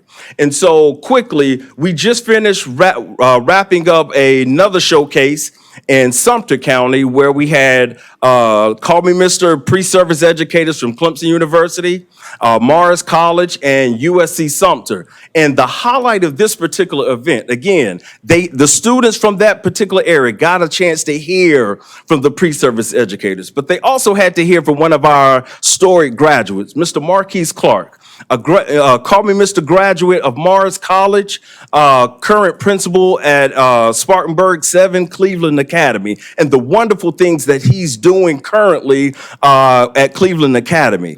But the beautiful thing about it, Marquise Clark graduated from one of those schools in Sumter County. He attended Morris College as a student, and now he's in front in his hometown sharing why he became an educator, the importance of education, how education changed his life, and how it has impacted not only his life, but the community he currently serves. So that's the general idea of why we came up with this idea of Call Me Mr. showcases. And so I'm excited that we're looking forward. We're coming to a county near you, wherever you are in South Carolina, because we believe that if we can begin changing the narrative of what it means to be an educator in this day and age. Quickly, I'm gonna skip over some things. But one of the things I wanted to highlight in this Call Me Mr. YouTube channel, and it's not really a YouTube, but I want to emphasize the media importance of it. Well, we quickly recognize, again, the importance of valuing these stories, highlighting these victories. Well, we also remembered if we shared our stories of powerful educators in our state. If you go to TikTok right now, for those who have TikTok accounts, there's a hashtag that states teachers quit talk. So there's an algorithm in place, again, that's where our young people, our communities are being flooded with the negative headlines and storylines of teachers walking out of our classrooms, where teachers are leaving and all the negativity surrounded around our profession. Well, what we're here to do is talk about what are the victories, the celebrations, the highlights of our profession. We all know and understand there are powerful people. There are impactful educators in the state of South Carolina. If we get the opportunity to share these stories, highlight these stories, uplift these stories, then we begin to ignite the level of interest in what it really means to be an educator. See, I can tell you firsthand what it means to be an educator and what it did to my life and how it impacted my life. So as an educator, we're on this mission of really taking over the media, if we can, so to speak, of highlighting the wonderful stories, the impact of what it means to be an educator in the state of South Carolina. Thank you. Thank you. He could sell that to me. Can we clone you? Can we please clone you to go around the state, please? I want to sign up. Yeah, I'm ready. Questions, anyone? It does make so much sense, and the kids today learn in so many different ways as visual, and you certainly have had success when a friend of mine said to me, you can't have a hearing without calling you guys. So Lila helped us do that. Thank you so much. You're on the right track, and it needs to be expanded. Thank you. Thank you. Okay, you're looking at me. We can take a break, guys. How about 10 minutes? Or do you need 15? No. 15 minutes, come back. Kind of get back to order if we can here. There's still more donuts. You can go in between. That's wonderful. The most important thing, guys, there's cookies and donuts in there, right? I should have grabbed one. That's all right. All of you have heard me say multiple times that there was other parts of the proviso, because I know I always say it, and I know you always look at me when we say that we're talking about the counselors, the librarians, the school nurses, the psychologists. So as we've had a lot of emphasis this morning on preparing, teachers and the induction and also the collaboration, it's equally as important that we build that school culture of team support at a school. I mean, all of us know a school building goes as its principal goes, and the team along with it in the school. So it's really kind of exciting that when the proviso was written, that it did include the entire school team. And that includes teacher preparation and stuff as well. So I know you're ready, to be able to get going, Greg. And your presentation is, Rita speaks very highly of what you've been able to do from Kids Upstate. Kids Upstate. Yes, ma'am. Thank you, Ms. Secretary. Pleasure to be here. Thank you for your service on this important panel. So I've got our website up. It's helpupworks.org. Up at the top there, Kids Up, Teachers Up, Parents Up. I'm here to talk to you about Teachers Up. So for 27 years, I've been running what has been a Boys and Girls Club in Spartanburg and Cherokee counties. We changed over and went independent to kids clubs last year, created our own brand and became Kids Upstate. But as I have been doing this work, child development, youth development has been the focus, outcome-focused youth development has been my focus, but it has been just as important to develop the people who are doing the work with the kids. And it turns out, as most after-school programs do, they end up hiring college-age people, right? And a lot of them are in college. We're fortunate to have several colleges in Spartanburg. So we've got a lot of college students working in our after-school programs, earning dollars, working with kids. And over the years, as we focused on outcomes, they've done just a great job, a better job every year at helping the children after school. And these are school-based sites. So we were always, all the time, school-based, running in the school from 2:30 to 6, Monday through Friday. And in 2018,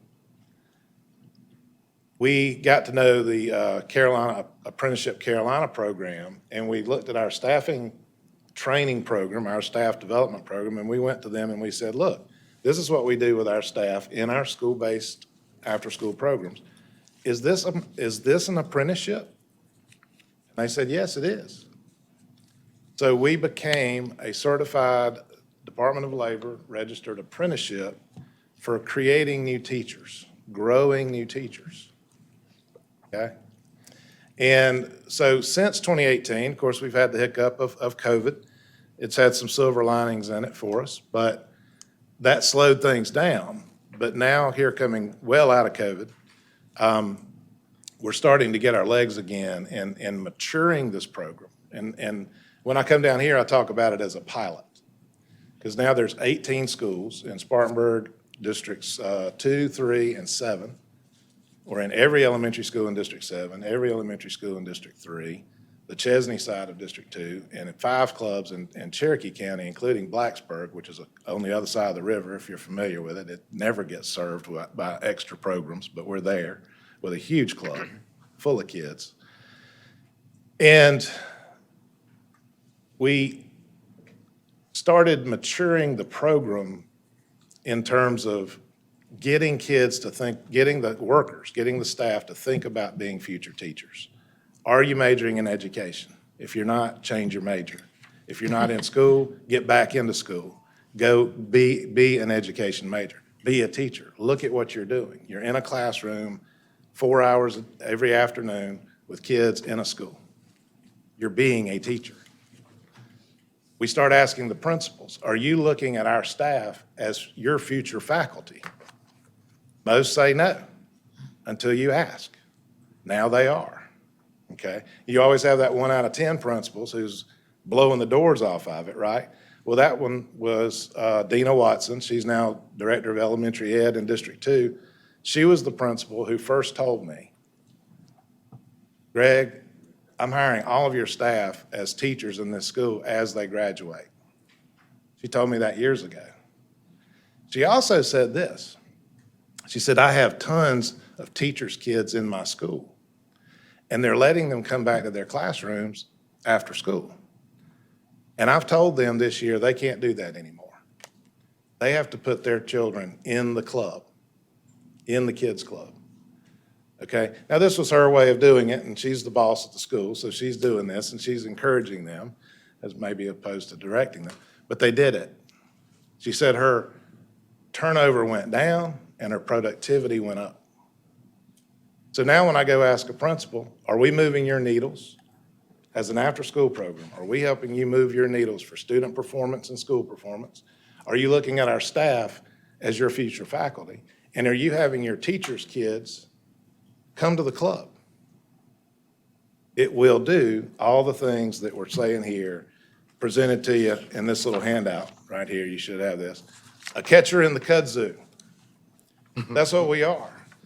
As it relates to growing new teachers, we've become a catcher in the kudzu. We're catching college-age adults who need to work and engaging them as future teachers in the work, in the classroom, every day after school. We're paying them $15 an hour to start. It's a killer. But 2 years ago, that was $8.50. Okay? It's $15 now. We're giving them a credential through an apprenticeship program. 2 years of training and on-the-job work, they earn a certificate from the Department of Labor as a youth development specialist, right there. Okay? We're graduating this month, 45 apprentices have completed the years and the service and the trainings required that we have in our syllabus. And we've retained 39 of them. They're still with us, still working in the clubs, working toward their college degree. They're not all education majors yet. That's coming. So you have your statistics sheets right here. You got these? You can look at the group. It fits a lot of the things that Sarah talked about, a lot of things that call me mister. This is capturing a ton of that. The diversity is here. A good group of men working in the clubs as staff. The age group, that 20 to 29, that's when you can kind of make some life changes and career choices, right? And then this other page, 60% are in college, 40% aren't, but 20% already have their degree. Is that something they can go back and get an alternative path to an education certificate that we've heard about this morning? How many are in an education-related field? This is the benchmark. This is the starting point, okay? This is what we just naturally get by existing and employing these 150 people. 54% in an education-related field, and 28 of them are in education majors right now. This is going to go up. That's our objective, is getting more education majors working. The $15 an hour is a big part of it. So catch that college-age student. You've heard about teacher cadet program. Well, this coming year, we're going to take a look at hiring the seniors. They're a senior in high school, they've been a teacher cadet, their advisor says yes on this person, yes on these seniors. We give them $10 an hour jobs in the clubs. And then we say, go to college locally, major in education, you got a $15 an hour job waiting on you when you're a freshman. It's very sticky. It catches these kids. So catch your local high school graduates. Catch the apprentices. That's the principal's job. That's the teacher's job. So in all of these programs, teachers, certified teachers, are helping with homework. They're teaching through homework for an hour a day, 4 days a week in the club. That apprentice is in there with them, helping. We're taking our ratio down to 10-to-1 when we're doing education programming, all right? That apprentice is learning from that teacher. That teacher has the opportunity to say, hey, be my replacement. You're great at this. Principals need to say, hey, you got the knack. Now, he might say, you don't have the knack, but you do have the knack, and you ought to be a teacher. And so we're saying, put your arm around that person and encourage them to become a teacher. So catch the apprentices. Catch the teachers who have kids in the school who come back to their classroom and sap their productivity and their attention and increase their stress level. We've heard about teacher stress and all that.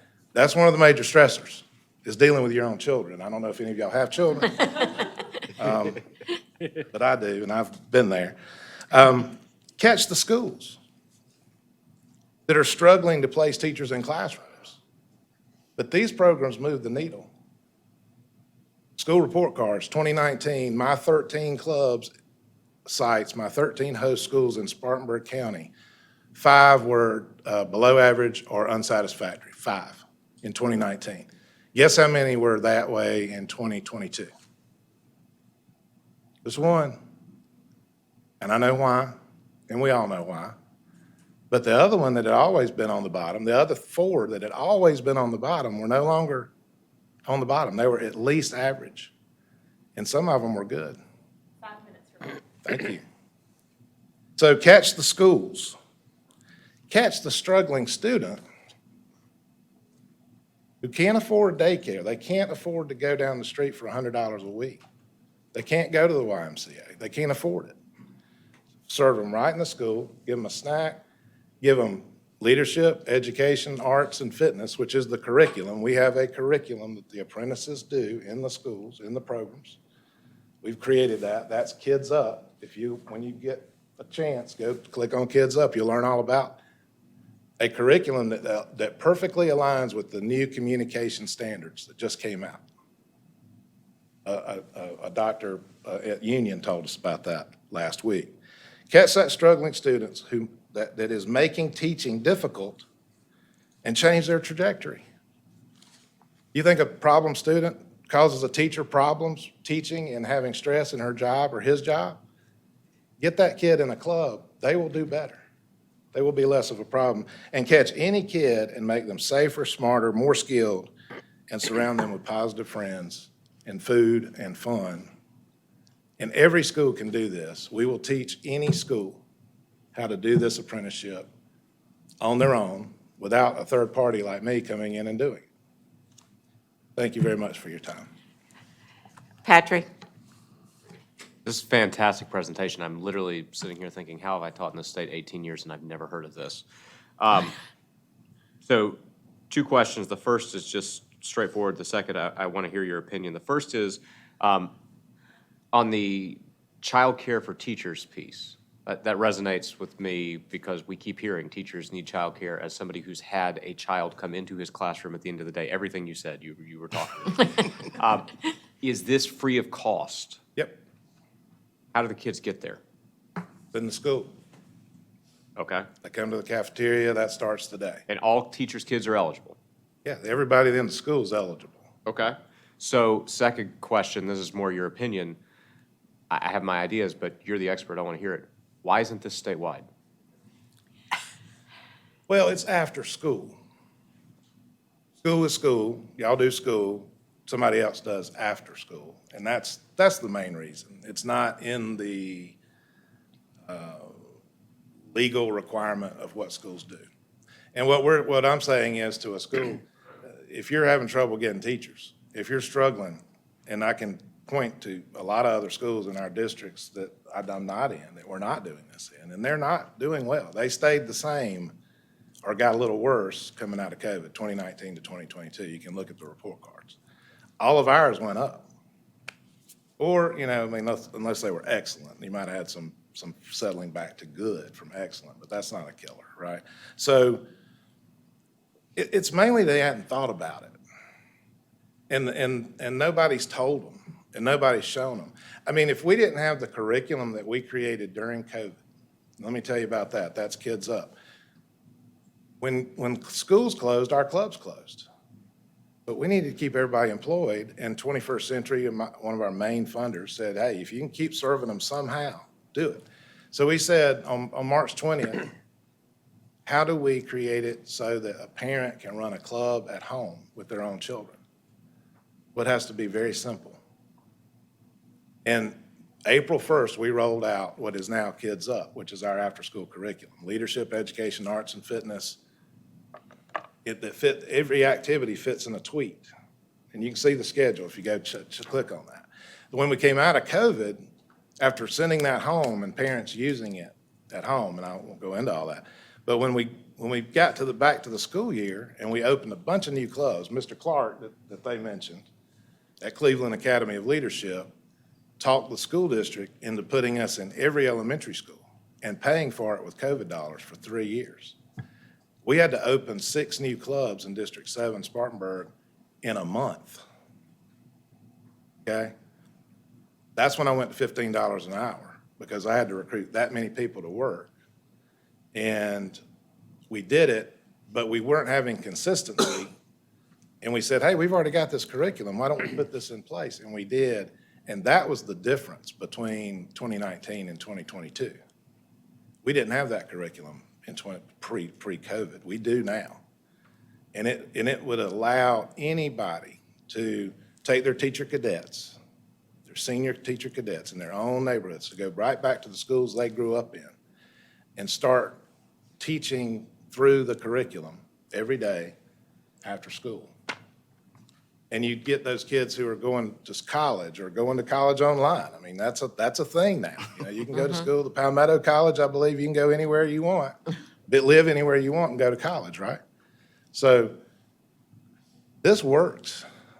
I mean, Blacksburg, for goodness sakes, you know? Draytonville, have you ever heard of Draytonville in Cherokee County? I mean, there's a club there. I'll leave you with my map just so you can see it.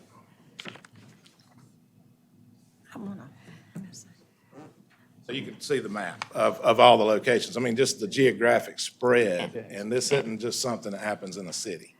This happens in rural South Carolina. Yeah. Thank you Rita so much. has a question for you. Yes, ma'am. Well, not so much a question as a comment.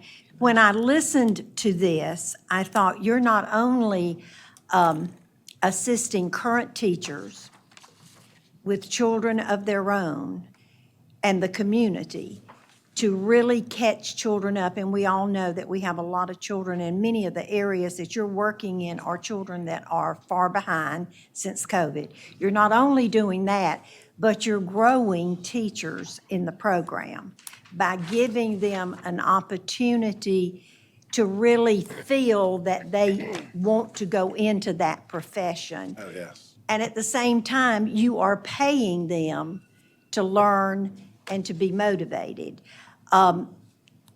I was very impressed with the overall program, and I know that you're doing this as a pilot. And I think it's something, especially for those of us that have had the opportunity over the years to visit the blight areas of our state where childcare is needed, where teachers need assistance, where children need to be brought up to grade level, and where young people need an opportunity to make extra money and to be able to pursue a profession of their own. Because in visiting in some of those blight areas, and you ask a young person, what would you like to be when you finish school or go to school? And they say, I'd like to be in the medical arena, but there's no doctor office here for me to work in, so I won't be coming back. In this case, they could come back to their community. There are teachers everywhere. I mean, the money, paying them over $2 million a year. And it hasn't been that hard. And now, comprehensive after-school programming, that's what these apprentices deliver. That is lock, stock, and barrel, evidence-based by the Department of Education. So it's fundable by education dollars to grow your own teachers. You're not funding an after-school program. You're funding a teacher recruitment, retention, and preparation program in your own school, for your own community. Thank y'all. you. This is really the epitome of a school business, community agency partnership that works, and then you all own it also. Thank you. Thanks a lot. And I'm assuming this is, I'm assuming this is funded under the Boys and Girls Club? Kids Club. And Kids Upstate. donations. Okay. It's funded by, about half by 21st Century Community Learning Centers, which Okay. is your grant Right. from the department. COVID dollars, picking up the expansion that we've done. Every school contributes $10,000 a year to the program for sustainability. And then the parents, we don't charge a fee. But Parents Up, right up there, is how you involve parents. And they're my biggest donor. Okay. My parents, 90% free or reduced lunch, gave us $324,000 last audit year. Free. They're paying for what's free. $10 a Yeah, week is still what we're cheaper asking. than- We're asking for $10 a week buy-in. Yeah. Or give us an hour of volunteer service. So, and they pick their children up. We don't bus, everybody gets picked up. Okay. So your Chamber of Commerce will tell you that the biggest challenge they have is childcare, affordable, accessible Right, childcare. right. This takes care of that. Right. Thank y'all so much. Thank you very much. Thank you. Okay, wait a minute, I gotta get back to the agenda here. We're gonna go now to the school librarians. And Tamara, is Tamara here? Tamara is joining us virtually, so I'm sorry. she's joining us virtually. and Oh, I'm she's sorry. been Thank you. Listening attentively since 9:30. Thank you. I kind of forgot they were up there. Tamara, we're ready for you, if you're ready for us. Okay, I'm ready. I don't know if it shows like a giant picture of my head instead of slides. I don't know. I'm not sure what y'all can see, but anyway, good morning. Yes, still morning. My name's Tamara Cox. First, I want to thank you for giving me this virtual option. You saved me 4 hours on the road, including through construction on 26. And you saved my school from finding a sub, which I know you know is very hard to do. I'm the librarian at Wren High School in Anderson School District 1, a proud graduate of South Carolina Public Schools, and a lifelong resident of our beautiful state. This is my 18th year teaching and 10th year in the library, and I'm honored to serve as the current president of the South Carolina Association of School Librarians. We're made up of over 900 public and private school librarians across the state. Serving in this capacity has allowed me to hear the stories, both celebratory and cautionary, from librarians all over South Carolina. And I'm here today to share some of those stories as you consider solutions to recruiting and retaining teachers. Obviously, you're aware of the overall teacher shortage, but you may not know that there's been a school librarian shortage for over a decade. School librarian is consistently on the critical needs list, and it's very difficult for our schools to fill these positions with qualified teachers. And it's concerning because numerous studies spanning multiple states and decades have shown that a high-quality library program positively impacts student achievement, graduation rates, and mastery of academic standards. These correlations are most pronounced in our vulnerable student populations, including students of color, low-income students, and students with disabilities. Every student in South Carolina should have a high-quality library program with a certified librarian at the helm. In terms of recruiting and retaining, I want to start with a few highlights. All the teachers in the room know anytime you sit down for a meeting, you always start with something positive about a student, so I'm going to do that today too. The loan forgiveness program that's available for critical needs positions is extremely helpful in recruiting teachers to consider the school library position. Knowing that you'll have the expense of a graduate degree covered removes this obstacle for those considering it. The University of South Carolina has a nationally ranked Master's in Library and Information Science program that's available online. And we've been able to encourage many teachers to pursue the career through that program, including with some district organized cohorts. The reinstatement of the National Board Stipend has also been helpful in retaining teachers. Pursuing National Board certification not only helps us become better, more reflective teachers, but it also helps us earn additional money and remain in the education field. So I want to thank our lawmakers for supporting the loan forgiveness programs and the National Board Stipends. They really do make a difference. There are several proposals and pre-filed bills that I believe would also be helpful. A few of the obvious ones is increasing the salary schedule. Yes, teaching is a calling, but it's also a job that we rely on to pay our bills and raise our families. Extending the salary schedule would be helpful to encourage people to teach longer. Allocating funds to cover increases in healthcare premiums. Usually I find out about the same time what, if any, our raise would be this year, and then also what our insurance premium increases are. And they normally cancel each other out. Looking at reforming or repealing Act 388, districts like mine, Anderson 1, we're heavily residential, and it's difficult for us to fund the huge growth that we're experiencing. And I know there are other districts with that same situation across the state. Bills that would allow education majors to receive the scholarship enhancement would be helpful, and those that would extend paid parent leave to educators. When I had my 2 children, once I ran out of using all of my days, not only did I not get a paycheck, but I also had to go to the district office and write them a check so that I could still have my insurance until I started back after the kids were a little older. There's also, sadly, some pre-filed bills and other ideas from legislators that would make recruiting and retaining teachers even more difficult.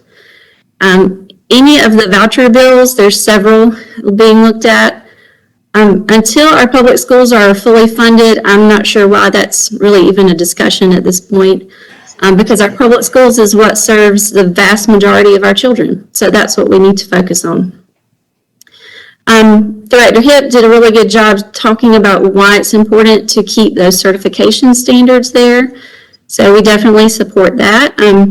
Removing that, not only does it devalue our profession, but it takes away the high quality of teacher that our students need.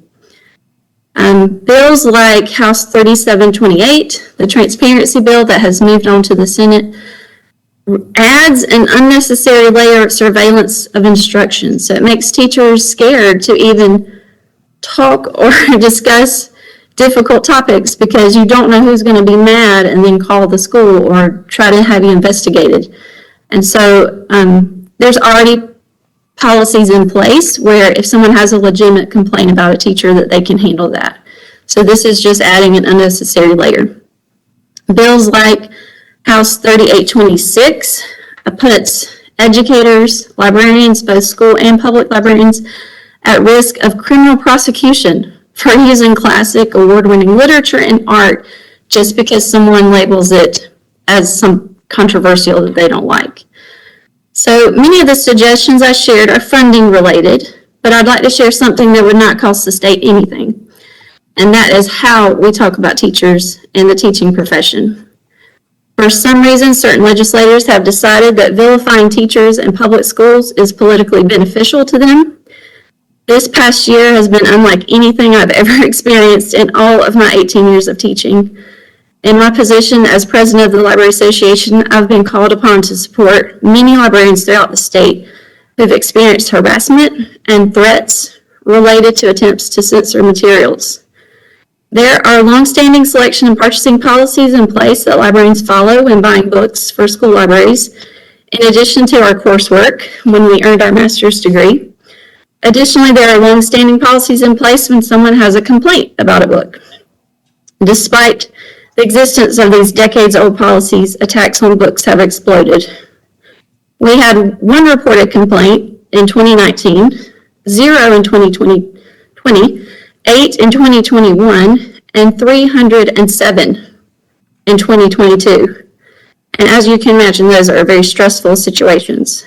I shared with Lola an infographic of those challenges if you would like to know more details about them, as well as a written article that explains some of that data. I'm happy to answer questions about it, but what I feel is most relevant for the task force is the harassment that has accompanied those complaints. The majority of the harassment has been from community members and local and state legislators, not parents. Many of these community members are connected with political groups, and whatever their motives are, the method they're using to achieve the goal is to attack teachers and librarians. We've already had librarians leave the profession because of these attacks, and unfortunately, I think it will only get worse if the rhetoric doesn't change. I'm sure you've heard these terms in the news or on social media: indoctrinating, pushing your political agenda, being called groomers and pedophiles, all because we try to provide books that represent the diversity of our students, different religions, backgrounds, types of families, and life experiences. I have a typed testimony that we put together for a House 3728 that includes some of those stories that I shared with Lila to share with you all. Community members have called out educators by name at board meetings, posted personal information on social media, tried to intimidate librarians with FOIA requests, and disparage them on talk radio. And I believe our lawmakers and political leaders can change this trend by assessing the way that they discuss teachers and schools and reconsider bills that would increase this type of surveillance and complaints. No librarian or teacher should be subject to threats or harassment. Any concerns or complaints should remain civil and professional, and this starts at the top. And I'm really just calling on our leaders to be more thoughtful with their rhetoric and engage in productive conversations. I believe we have more in common and want the best for our kids, and so let's focus on those things that we have in common. And I hope that we can all work together to tackle this important issue of recruiting and retaining the very best teachers, because our children deserve it. Not just my two that are in public schools, but all of our kids. And it's time for our decision makers to make education a priority, because our future depends on it. Thank you for your time and attention. That's all my typed up remarks, but I'm happy to discuss and answer questions if you have any for me. Senator Hembry. Ms. Cox, this is Greg Hembry. Thank you for your presentation today. I'm just curious to see that spike. I mean, you know, the complaints have just spiked up, and I'm kind of going through my mind, you know, the reason behind it. Do you think part of that reason, what it might have contributed, was with the pandemic, that parents were forced to get more engaged with their children's education? I mean, they kind of required to, where I think my feeling is, you know, parents were just sort of trusting, you know, the local school district most of the time to just, you know, do what they think is being done. And then now they're required to really get in there with their kids and see exactly what's going on. I mean, I've heard parents say, I feel like my eyes have been opened a little bit. Do you think that's part of the equation? I mean, I think it could be a part of it.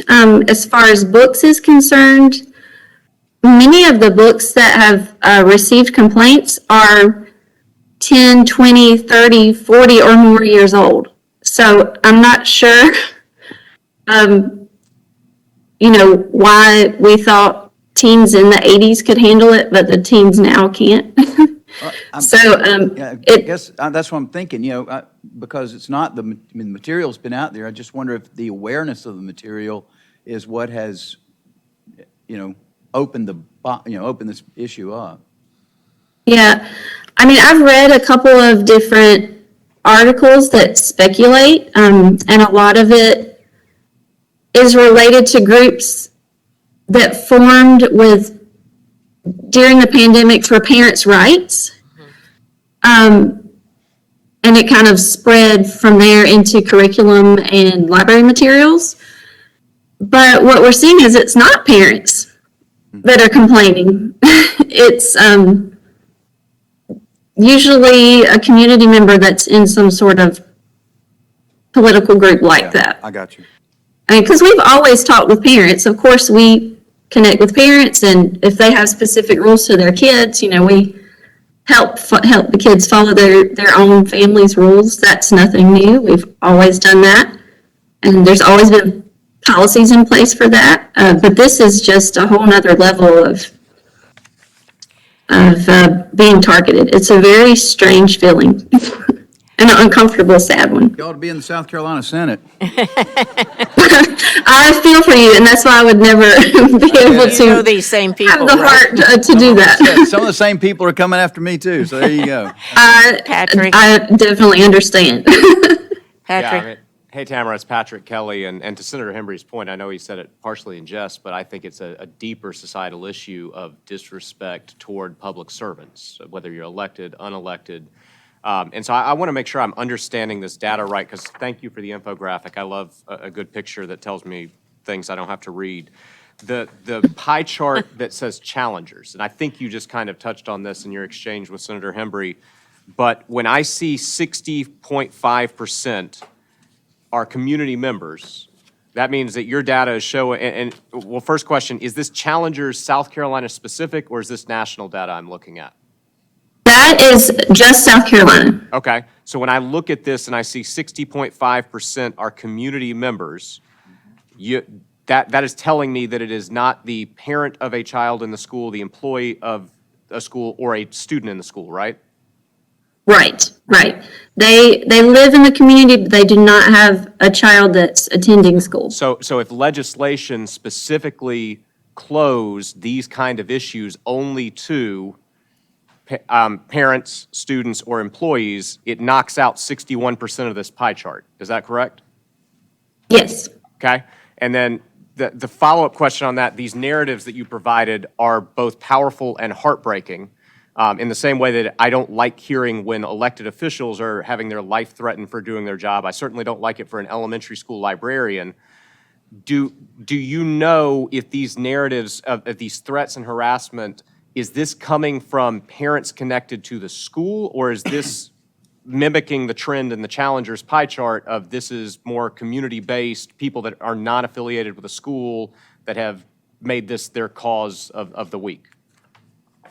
For the most part, it's community members, but sometimes it leaks to others. For example, one of those stories is about a teacher who parents would not even let, or the librarian would not even let her open the car door in the car line because there was so much discussion about her on social media.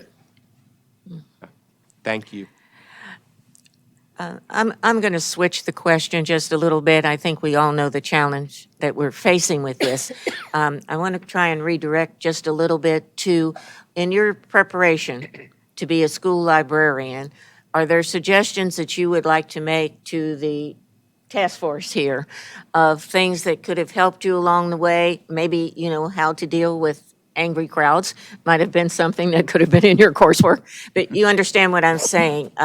If you had a magic wand, how would you perceive maybe your preparation training for school librarians, because we're in a new century? I mean, we did cover challenges. I finished in 2010, so it's a while ago. We covered challenges, but I don't think even our education programs professors were prepared for anything like what we're experiencing now. As an organization, we've tried to support our librarians, and we provide, talking points and de-escalation techniques and things like that for when people get emotional. But what's hard is when you're called out at a school board meeting by name, which shouldn't happen, and targeted, in that way. I'm not sure if there is a way to prepare I was just for trying that. to move you back to, as you were going through school, are there new ways that, or things that you felt would have prepared you? First-time school librarian, are there things as far as mentoring with the other librarians in the state and districts that you would like to see happen that further the professional growth of media specialist. I have to remember to say media specialist. It's librarian. It's librarian. Anything like that I mean, would be helpful for us. Sorry, I'm at school. There goes the bell. Most of us earned our master's from USC. That's the only school in the state that offers our library program. And they do an excellent job. So I have no complaints there. They've been wonderful. And even after finishing and being a part of our library association is also very helpful because usually we are the only one in the building. And so we have to network outside of our school and sometimes even outside of our district to be able to network and share with one another. So the professional membership part is important. So encouraging that, I think, would be helpful. Okay. I'm not sure if maybe- that answers your question. Maybe we can follow up later offline because we have other speakers. And maybe we could follow up later to see what ways of induction or mentoring might help support. And I do realize that you're usually isolated in a school district one-on-one, but thank you very, very much for coming today. Thank you for including me today. Thank you. We're going to do a little switch here because of people's schedules here. And so Dawn is going to go school nurses. And Dawn, we cannot have the doctors stealing the school nurses from us. Hi, my name is Dawn McAdams, and I am the current president-elect and a past president for the South Carolina Association of School Nurses. I'm also a coordinator of health services in a suburban school district. This is my 26th year as a school nurse. So I'm very pleased to be able to speak to you today. We have the same problem with retention and recruitment as you have with teachers. With nurses, part of the problem is salary, just like for teachers. But right now, 60% of school districts in South Carolina pay school nurses more than $35,000 but less than $40,000 a year. So we want experienced nurses, and you're telling a nurse with 5, 10, 15, 20 years experience, the most you can make is $40,000. That's not acceptable. We also don't give credit for prior years of experience. So many districts, you come in at a step 0 or maybe maximum of step 5. Some districts do give you step-for-step credit for your years of experience as a school nurse, but not all districts. Last year, we had 1,240 full-time school nurses in South Carolina. We had about 72 vacancies. I don't have the data for vacancies right now, but I know most districts have at least one. My district, I have 3. One I've had since November 10th. I've tried to fill it twice, and they've resigned the day before they're supposed to start because they're getting their final salary at that point. Also, only 40% of our districts have an unencumbered lead nurse, meaning I do not have a main school assignment. I am there to coordinate health services for the district, supervise, orient, mentor the school nurses. 46% have an unencumbered lead nurse or nursing coordinator, which leaves 54% of lead nurses also have a school assignment, varying from 200 to 2,000 students, plus the responsibility of being the supervisor. You know, data speaks. We look at our numbers every year. When you start seeing more injuries from a particular piece of playground equipment, we work with administration to get rid of that playground equipment. Districts work when you have high numbers in schools to get maybe a second nurse. There's no set ratio for school nurses. So some school districts, it may be 1 nurse for 200 students, and some school districts, it may be 1 nurse for 2,000 students. That's very hard when you're managing all of the healthcare needs for students in the setting. Whether that is chronic absenteeism that we work with, most nurses work with their teams, with their social workers, their school counselors, their school psychologists, family therapists, to keep our kids healthy, not only physically, but emotionally as well. Our goal is to keep them in school, safe, and in the classroom, not out of school. We're having increasing numbers of students with very medically complex issues, students on ventilators, students with do not attempt resuscitation orders. Last year, or 2 years ago, we had the law where we can accept a DNR order for a student. So we had 7 of those last year in South Carolina in school districts. Students coming in with tracheostomies, multi-disabilities, organ transplants, and I could go on and on. The numbers of students we typically think of are students with asthma, with diabetes, with seizure disorders. We're seeing more and more students now with autism, with anxiety, with PTSD, and they're ending up in the school nurse's office. And when there's not a school nurse there to be able to see that student or give that emergency medication for a student having a seizure emergency or an anaphylaxis emergency, that puts everyone at risk. We need, at a minimum, a school nurse in every school in South Carolina. We do have some funding, thank you, from the state to provide nurses, but a big part of our retention and recruitment is salary, getting equitable pay for what we do, because we want to meet the needs of the students. But when it comes down to a school nurse has to apply for food stamps to feed her own child, we have an issue when a nurse can go to a hospital setting and make much more. Last year, we had 125 seizure emergencies in our schools where the nurse administered life-saving medication. 13 were by unlicensed people. And there is legislation, House Bill 3309, that speaks to seizure emergencies. SCASN does have some concerns with the language about an set amount of required training for teachers every year. Teachers, nurses, all school district employees have so much training they have to do before school starts. Safety, OSHA, bloodborne pathogens, sexual harassment, all of those, and to add another hour segment to that to train just on seizure emergencies, that's opening the door because now we're going to have students of diabetes and students with asthma and students with anxiety wanting their each individual training session instead of allowing school nurses to do the training for their staff to meet the needs of those specific students in the building.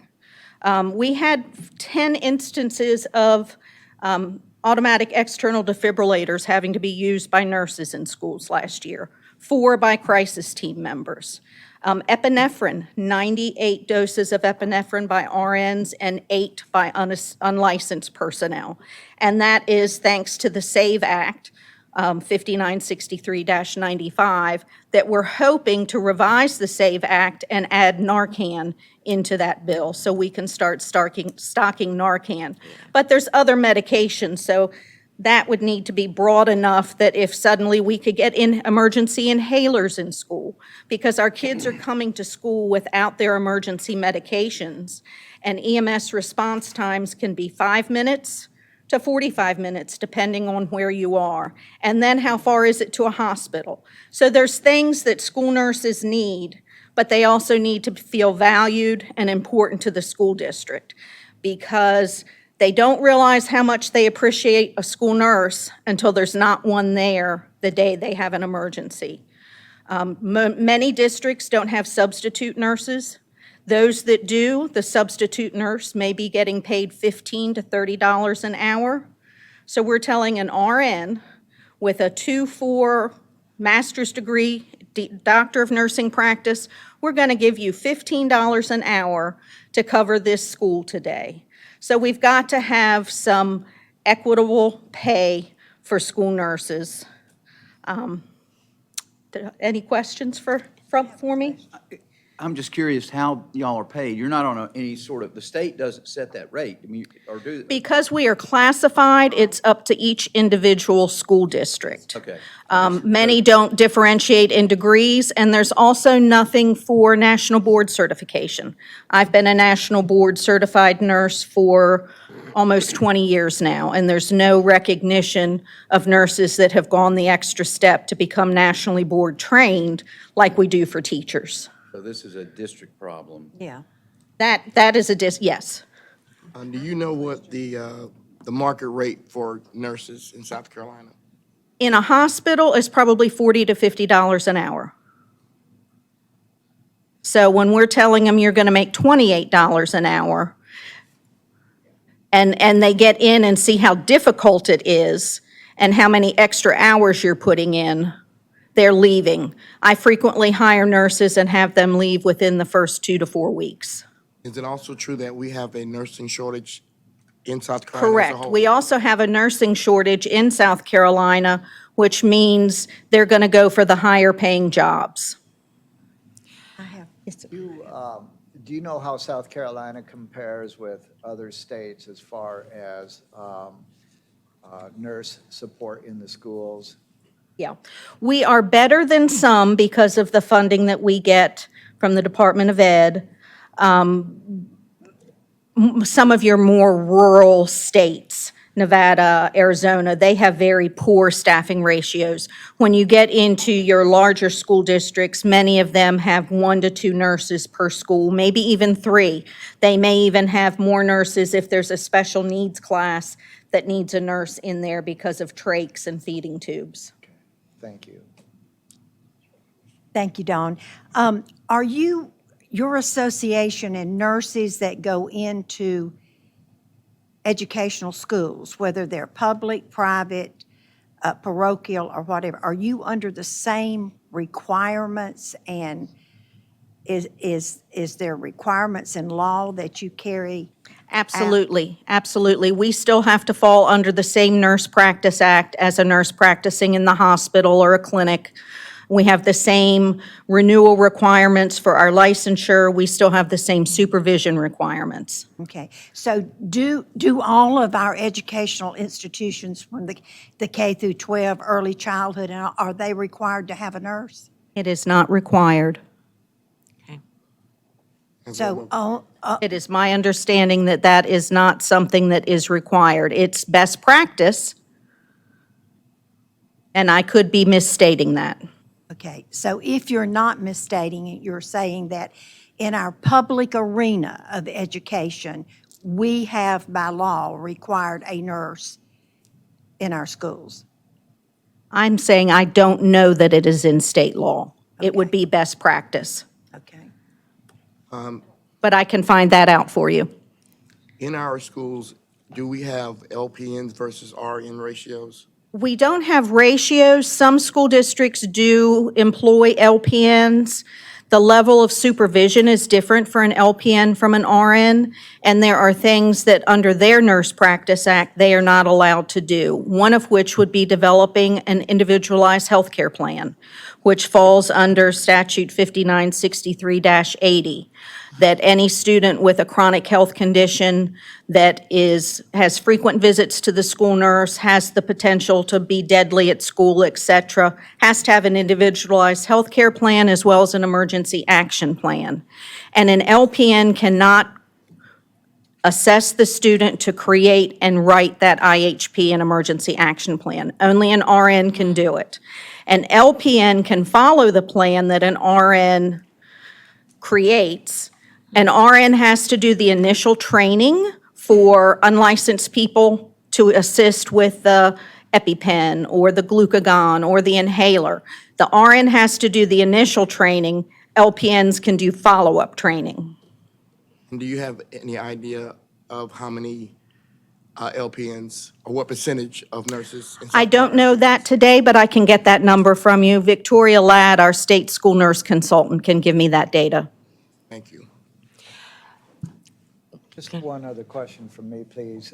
So if there is a situation where there is not a nurse at a school and an emergency situation occurs in a classroom, then it becomes the teacher's responsibility to handle that until a nurse or until emergency crews get there, is that correct? That is correct. It would be, we train the teachers how to intervene initially until the school's crisis team can get there, but they would be unlicensed people that we've trained, but we do train people to help with emergency situations until EMS can get there or another nurse. So just as kind of a follow-up to that, if there were nurses that were compensated accordingly and could afford to be at these schools, and we could afford to put them in those schools, that would help teachers to be able to do the job. To they're focus on expected to do. teaching and not the healthcare needs of their student, yes. I have two quick questions. What are the relationships, especially in rural areas, with the community health centers? Are you able to cooperate at all, share time with them? We have not been able to do that, and we have trouble staffing in the rural areas just like everyone else does. Is it legal why you can't do that, or it's just impossible to do? I mean, is there a structure that's preventing I it? don't know that there's anything structured. I think that is something that maybe school districts, rural districts could maybe look at some of their federally qualified healthcare centers to see if there's some way they could split a position or something. I think that would be something districts could look into. Okay. The other thing is we recently passed some funding for physician's assistants, I think. Well, never mind. On the physician's assistants, would they help qualify for that if they were available? Or is that still a level that doesn't Well- meet the qualifications? They meet the qualifications working with another physician, but some of their practice guidelines would not cross over into school nursing. So if I am paraphrasing back, what I hear is this is an area we need to take a deep dive into. Absolutely. Okay. All of our helping personnel. Okay. Greg, or Kevin? Thank you. I Yes. just want to say, in full disclosure, my wife is a school nurse, so in a different district, but I hear this in pillow talk all the time. But I want to point out, it's not as simple as you might think. We've got schools where we might have medically fragile students where it might only be 400 kids in that entire school, but because of the medical needs of some, you would need more than a school that has 600 kids. And if we were to do an allocation formula, I would do it based on the medical attention of the student population, not on the raw numbers of that particular school. Correct. The National Association of School Nurses used to recommend 1 per 750 for your healthy school population, 1 to 500 if you have a lot of medications, 1 to 250 if you have students with complex needs, and 1 to 125 if you have students with tracheostomies and feeding tubes and ventilators. And I've been involved in situations where you had an RN for the school, but you had an LPN assigned to a student basically as a shadow. Exactly. That was with that one child all day long. So it's not simple. Right. And I will say the nursing practices are not something us as educators are as familiar with, about instructing them on what to do. And literally they can say to you, I can't do that based on my licensure. Exactly. being remote And we run into that with school requests, parent requests, that they get, parents get upset when we say, Yeah. we can't do that in the school setting. Yeah. And the last thing, real quick, going back to the salary, my wife worked for DHEC for many years and also worked in the school system. It's the same retirement system. Both are under PIBA, but one district would honor the DHEC years, one would not. One district paid all nurses, LPN or RNs, at a teacher's level at master's, and the other one really had no formula whatsoever. So it's a hodgepodge of things. Okay. Yes. I think it's an area we're going to have to Yes. look at deeply. Yeah. Any other questions? Thank you. This All right. helps a All great right. deal. Thank I you know so it much for seems your like we time. have so many pieces, but Yeah, you're. I really appreciate you allowing me to spend some time speaking with you this morning. Thank you. Thank you. Okay, wait a minute, a second. Lynn, I think we'll all be ready for a psychologist when this is over. So maybe you can help us. Follow, call me Mister. I don't know if I could have that much energy to follow that. But I, just like Dawn, I am so grateful to be invited to speak today as part of this Proviso Task Force. Again, appreciate the invitation. As I started thinking about how school psychologists could possibly impact teacher recruitment and retention, the two things that came to mind were school climate and best practices. I am also one of those retired people that isn't really doing retirement well because I'm still working in the school. So, and I'm happy to do that because our kids have needs. So when we talk about how we impact school climate and best practice, let's do a little activity. So everybody grab a pen or a calculator. Some of you may need calculators for this. So let's take a little walk down memory lane. For some of us, we started elementary school in the late 60s, early 70s. So I'm aging myself here. Thinking about how schools were then compared to how schools are now. So back when most of us were in elementary school, this is how we lined up. This is what a line in school looked like then. This is what lines in schools often look like now, when they're evacuating buildings, when there have been threats. Okay? When we're running and playing at recess, this is what we got to do. We got to run and play. This is what running looks like now. Running from something, running from a threat. Played hide and seek when we were younger. This is how we used to hide. This is how we're hiding now. Active shooter drills become routine. And I can tell you from being in the schools, when you have those active shooter drills, even though they are necessary, they are traumatizing. They are very traumatizing. Even if they're not using realistic blood or not realistic blood. All right, how did we solve arguments when we were in school? Yeah, we might get in somebody's face. We might try to solve our problems with our fists. How are we solving problems now?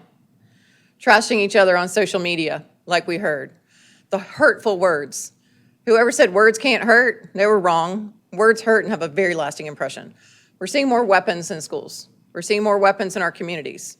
Okay? We're seeing more significant assaults happen in our school buildings. We used to think of in school, you learn the 3 R's, reading, writing, and arithmetic. Now, what do we teach? We teach run, hide, and fight.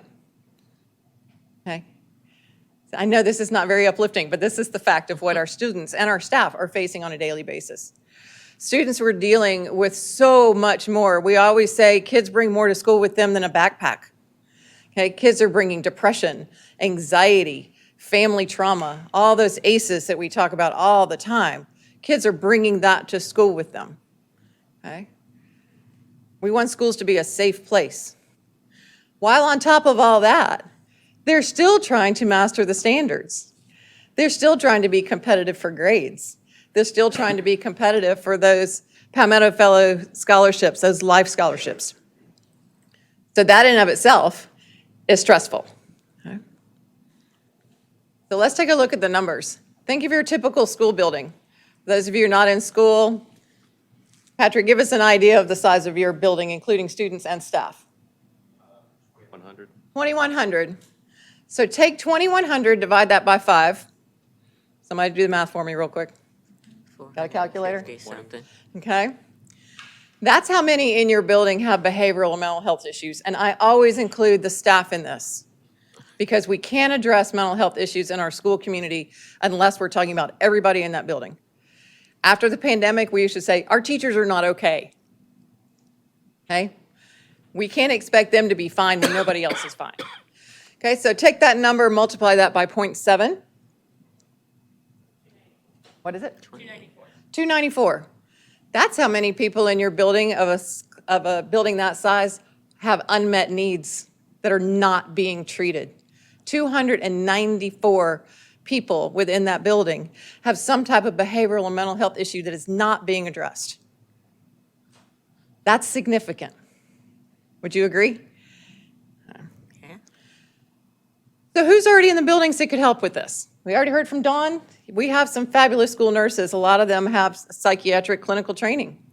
They can help with some of these mental health issues. They do help in a lot of cases. We have our school psychologists, we have our school social workers, and we have our school counselors, okay? These are the people that are already on your school payroll. Okay? But why are these people not being used to the fullest extent possible? Why are they being relegated to non-mental health duties? Okay, so let's talk about that. So let's talk about the scope of practice of a school psychologist. I think I know there is a great misunderstanding that school psychologists only give testing for special education. Is that what you've all heard? The school psychologists don't do counseling. Well, I can tell you I did not go to graduate school all those years ago just so I could give tests for special education, okay? I wanted to meet the comprehensive psychological needs of children. What you see on your screen right now are our 10 domains of training. We are trained in database decision-making, problem-solving, consultation, collaboration, academic interventions and instructional supports, followed by mental health and behavioral health services. So we are unique individuals in that we're trained in the mental health field, but we're also trained as educators. We know about best practices. We know about the science of reading, okay? But are we used in that capacity? No, okay? We provide family, school, and community collaboration, family, school, community counseling, services to promote safe and supportive schools. A lot of us are trained in a national prepare model of school preparedness and crisis intervention. A lot of us are trained by the Crisis Prevention Institute, where we do crisis intervention, okay? We don't like to talk about seclusion and restraint, but if you have to use it, you better know how to use it correctly. A lot of us are those trainers. And we're trained in research and evidence-based practice. Okay? Nowhere in there does it say all we do is give tests for special education. But in the majority of the schools in the state of South Carolina, that's how your school psychologists are being used. So you have all these people in your building, you're not getting the best bang for your buck out of them. So thank you to our friends at Sarah for some numbers. These are some numbers as of the 45th day of school this year. So we took just a sneak peek of all teachers, special ed teachers, SLPs, school counselors. We've already talked about the shortage with all the teachers. Special ed teachers are included in that. If you take a look at the percentage of vacancies with school counselors as of the 45th day of school, you were at 0.2% of vacancies. Let's look at school psychologist personnel. While we have been great at increasing the number of positions across the state, we are still sitting at a 10.8% vacancy rate. We have approximately 620 positions in the state. Right now, almost 67 of them are vacant. In one local school district here in the Midlands, there's 7 school psychologists for 52 schools. That's why they called me to come back in and help. Okay? The recommended ratio of school psychologists to students is 1 to 500 students. Right now, South Carolina is sitting at 1 to 1,430. Even if we had all of our positions filled, we would still be sitting at 1 to 1,275, well above the recommended ratio. So why the vacancies? Again, I already stated districts are not using their school-based behavioral and mental health professionals as they were trained. Like it was said, we're using school psychologists primarily for special education, even though that's only 1/10 of our job. We're using school counselors coming up that time of the year where we're using our school counselors for statewide test coordinators. That takes time away from their duties as behavioral and mental health providers. Okay. There is no best practice model that's currently been adopted by the state of how to use these professionals within your building. And there's a great misunderstanding of the scope of practice of these professionals. One thing I want to add is the school psychologist, I know it comes up, well, we heard the word indoctrination come up earlier. There is nothing that we are allowed to do as a school psychologist. We cannot do anything without parent expressed consent. It is very clear. We cannot do anything without parents' informed consent. So how these vacancies impact teacher recruitment and tenure of teachers. Okay, I got it. Teachers and students, of course, need to feel safe and supported in schools. If students have an unmet behavioral or mental health need, then they can't learn. If students have an unmet behavioral or mental health need, then teachers can't teach. Okay? If teachers can't teach, then no one learns. If teachers can't teach and students can't learn, then students can't keep up with standards, which creates more mental health issues. And the teachers are judged accordingly for their children not keeping up with standards. And then if teachers can't teach, then teachers quit. Okay? We cannot continue to address one without the other. They're intertwined. And I love our outside providers that come in. I think they're wonderful, but relying solely on our outside providers is inefficient for staff. When a child is in crisis, they need somebody right there. We can't wait to call somebody's clinic and wait for them to come over when there's a suicide risk. I had that happen. We couldn't touch them in school because they were working with a private provider. We had to wait 3 hours for that counselor to get there. By the time that child got taken by ambulance to the hospital, there was no place in the hospital for him. There was no beds available. We wasted 3 hours of crucial intervention time because we had to wait on somebody to get to that building to deal with that. And it's also expensive for parents. Everything we offer in school is free. We don't charge them. We can do behavior interventions in school. We can do counseling in school. We don't charge them, okay? All right, so suggestions, how we can help with the overall school climate.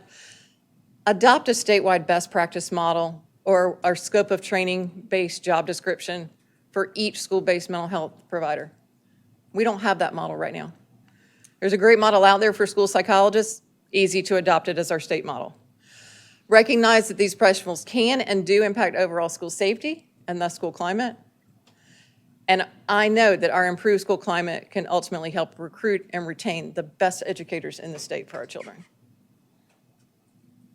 Welcome, any questions? Questions? Thank you for your presentation. You're welcome. I was just curious, I know Molly Spearman, Superintendent Spearman, spearheaded the effort to do the virtual counseling in schools. What's your perspective on that at this stage? What do you, I mean, I know that started before the pandemic. I know there's sort of a, we're maybe still catching up a little bit, but it appeared to be pretty successful. Right, and it was in those 4 pilot schools, I believe it was in 4 pilot schools. I think it's Some been of those. expanded, yeah. It's but, expanded yeah. since it first started. I'm all for however we can get those needs met for children. I found it, I will tell you, I was very skeptical of that idea because I felt like, I guess as somebody my age, if I'm going to a counselor, it's all about the relationship. Right. And, I'd probably want to, see you and talk to you. Right. But we found that the students are much more comfortable communicating Right. and connecting with a A lot of cell times they phone are. or a screen, and that it really was exceeded the expectations we had. Right, I mean, but I that was think- my perspective. Mel. Right, I agree. And I think, but what we have learned is that you do lose that connection, you do lose that relationship, then, think of all the times we had virtual meetings, okay? And how excited we were to come back and see people face to face. Right. We missed that human connection. And if you talk to a teacher, talk to any teacher who's had to try to teach handwriting virtually, it's almost as hard to do counseling virtually because you have to see body language. You have to be able to see what's going on. You have to have that relationship. The second question, and I won't be able to articulate this adequately, because I remember a couple of years ago, there was a sort of a loophole in the payment of counseling services and I think it was a Medicaid issue. It was Medicaid, right? Yeah, and Right. that if you did it off-site, it would be covered, but if you did it at the school, it would not be covered. Did that I've get actually resolved, or been do you working know? with DHHS about some of that, but it's been a while since, it's probably like last February that we had that conversation. Yeah. So we're trying to get more of those, and for a while, some of those school-based professionals were actually knocked out of the whole Medicaid billing system. Right. But whether we have Medicaid billing or not, we can still provide the students the services. Sure, but I mean, 'cause, if you, but if you If can we bill can get some if you Medicaid bill money for it, that would Medicaid, be yeah, you're going to great, be able to yeah. expand your Exactly. services, and you're going to have a revenue stream Exactly, to reach those kids. So I just was making sure, I just wanted to check and see if that's been addressed It is because, currently being addressed, but I don't know where they are in that understood, process. fair enough, thank you. I just have one quick question. The issue of sharing information across agencies. Yes. Has that improved at all? I can remember, we say we want to treat the whole child and the whole family. You refer a child to DSS or an outside kind of thing, and then they're not allowed to tell you anything anymore. Right, and that, to a certain extent with DSS, that is improving, at least my personal experiences, professional experiences with them. The biggest problem is when, and I know there's a bill that is trying to allow outside providers to come in and provide services during the school day. The issue with that is that those private providers, they function under HIPAA. Yeah. Where we function under FERPA. And if you bring somebody into the building that functions under HIPAA, They just can't walk down the hallway and talk to a teacher about a student. No. Okay? So that is a real barrier to having outside providers come into the building and provide those services, even though if they need connections with psychiatric care, then of course that's definitely valuable. But like that happened with that student who needed a suicide risk assessment. They would not let our school-based personnel who knew this child the best be in the room with them because of HIPAA. Yeah, okay. So that child missed out on services because of that disconnect. Yeah. Well, I think there's a lot of things that are hidden that probably could be looked into just a little bit more too. Does anybody have any other questions? I'm sure we can follow up with you. I would be happy, I could talk about this all day long, so 15 minutes was pretty short, but I would be happy to follow up with anybody one again more? in the future about this. Do another obligation, and my drive home, I got to leave. Okay, I just want to let you know. thank you. Thank you for coming. Just let me say that it's been quite an eye-opener, the information that you've shared with us today. Being a classroom teacher, having some experience, I still did not know the level of difficulty that we have in getting those services in our school and the issues that we're having with school psychologists as a whole. So thank you for providing us You're that welcome. information. Thank you for having me again. Appreciate it. Thank you very much. We have one more presenter. I'm so sorry. She's smiling, so she's our last presenter. Let's be kind. Save the best for last. That's right, that's right. That's very good. Dr. Morgan was with the school. And Otasha counselors. is fine. Yeah, And as the chair, and I do have a PowerPoint. Oh, am I in control? you're in control. Okay, Aren't counselors always in control? all right. We try to be. But as chair of the Palmetto State School Counselor Association Board of Directors, I want to thank you for giving me this opportunity. We represent the voice of over 1,000 members of our association and over 2,300 school counselors across the state. And over the past 25 years, I have had the privilege of serving as not only a school counselor at every grade level, also as a counselor educator, and as a school counseling district administrator. And advocacy has always been at the core and heart of everything that I've done. So today I'm gonna really fly, okay? We're gonna kind of talk quickly about the who we are, why our roles are important, and what can we do to save our profession? What can we do to help improve retention and recruitment? I do feel that school counselor recruitment and retention is tied to teacher recruitment and retention. Who are we? At a minimum, we have to have a master's degree.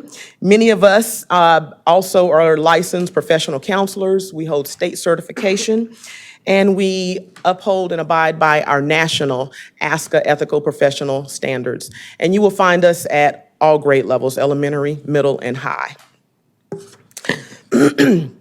The recommendations that I am, and I'm sorry, I skipped. And our roles, essentially, I like to define what the school counselors do. I like to say we teach kids how to learn, live, and work. In a nutshell, that is what we do. And we do that by employing lots of different strategies. I do want to thank Ms. Collins. I don't know if she's still here, for that. Oh, you said half of what has always been on my heart. And in terms of our duties, there are some appropriate and inappropriate things. And as she was talking, I was sitting there thinking, if we ask a teacher to come and told them that they had to drive the school bus, and I know in some places they do ask educators to drive the school bus, but if we told a teacher they had to drive a school bus, ooh, how would that would go over like a lead balloon. And so a lot of times school counselors are asked to perform duties. And I'm not talking about a roll up your sleeves and everybody pitch in and help. I'm talking about an ongoing. I've heard of situations where school counselors are subbing half a day because of the shortages, but they still have the needs of students that are at their doorstep. So 2 recommendations: improve school counseling ratios and support for comprehensive developmental school counseling programs in all of our schools. Both of those items are legislated in EEDA, our EEDA legislation. So we've got some tweaking to do of that because the legislation does not have teeth. There's no accountability for school districts to abide by it. And the formula that our state uses to calculate ratios, we look better than most. Nationally, our ratio recommendations are 250 to 1. That is what our National Association recommends. Our state legislates a ratio of 300 to 1, 300 students to 1 counselor. However, our state counts in that calculation non-school counseling staff. So for example, if your school has 3 school counselors and a career development facilitator, the state looks at it as if they have 4 counseling personnel. 25% of that calculation can't counsel a student, cannot do a suicide screener, can't do any mental health work with that student. So lower student to counselor ratios are extremely important.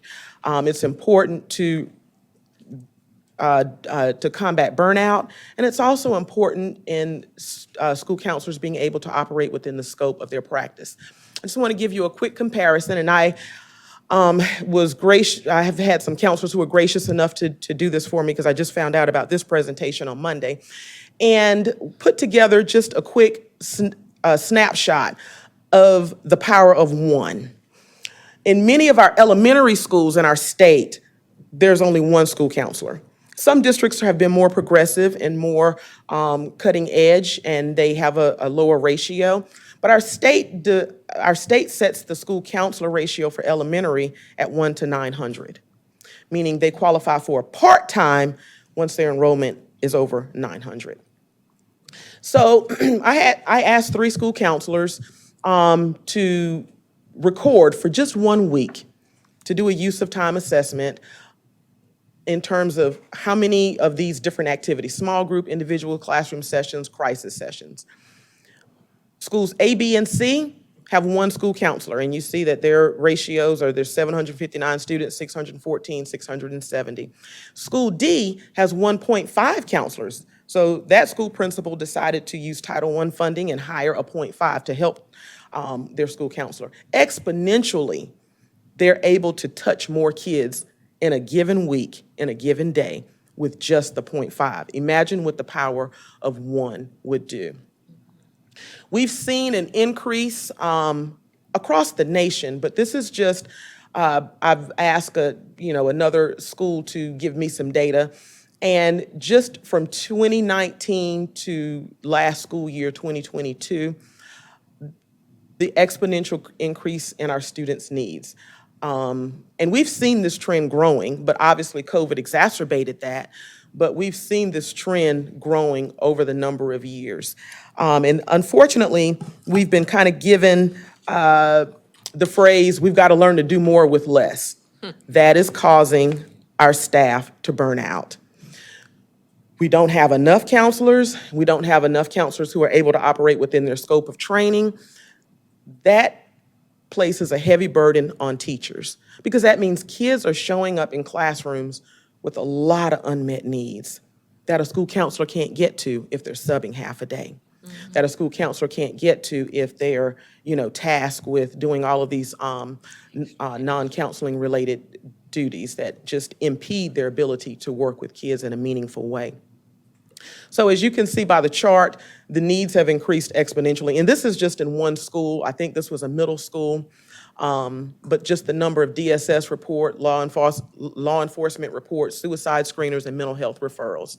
This is another district's data on just suicide screeners. And those are if a child indicates they want to harm themselves. It doesn't mean that it's going to lead to that, but there are protocols that every district has to have in place to address that. In 2019, we had there was a relatively high number of that. And the percentages at the bottom just tell you of the number on top, that's the percentage that was elementary, middle, or high school. Of course, COVID, now that is scary to me.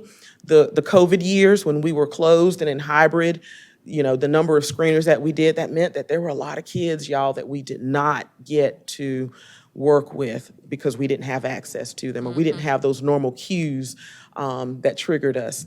Last year's data showed 1165. I checked with them today, and that's going to lead to my next recommendation.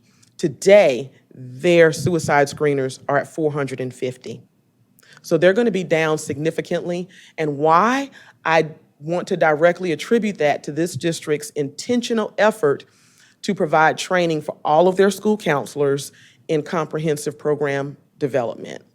They underwent a 2-year training cycle, and this district has decided to implement the ASCA national model. We also have our state comprehensive program, which is based on the ASCA national model, and I helped to revise it, so I know that it is. But this district chose the ASCA national model.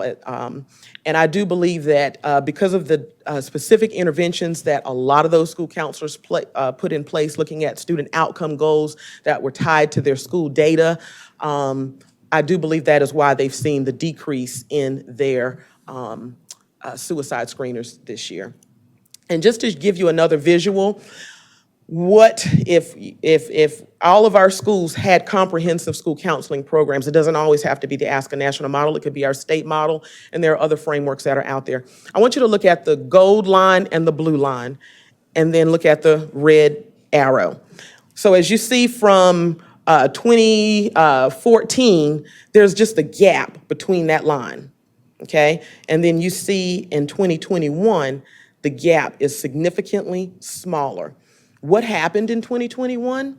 This school, and this is just one school, implemented a comprehensive developmental school counseling program. What that allowed them to do was to drill down in their data, and they realized that there were some gaps between how many referrals our special students in special education programs had versus students who were not. There was a discrepancy that was very disturbing. So they intentionally focused interventions towards that, and in that year, they were able to close the gap. When we talk about achievement gap, those are the kinds of intentional practices and interventions that school counselors can do when they're allowed to operate within the scope of their practice. I gotta fly here. I had so much stuff written down that I didn't even get to. But just a testimonial from another counselor, 65% reduction attributed to implementing a comprehensive developmental school counseling program. In order to do that, it takes intentionality.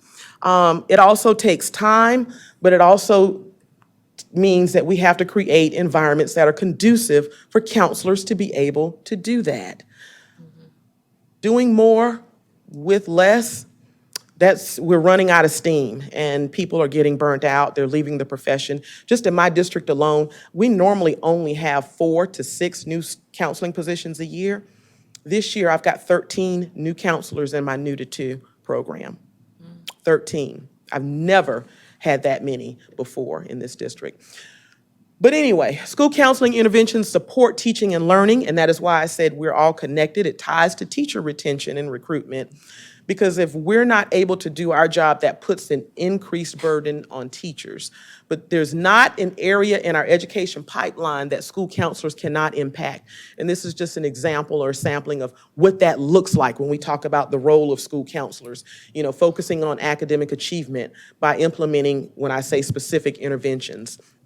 When we talk about school counselors supporting decreases in discipline infractions. When we can get hands on kids, counselors can impact discipline, achievement, attendance in some amazing ways. Again, those are my recommendations. Everything I've said to you today is supported by research. I've linked them here. There's outcomes research. There's research supporting implementation of comprehensive developmental school counseling programs, and I thank you for your time. Are there any questions? I have a comment.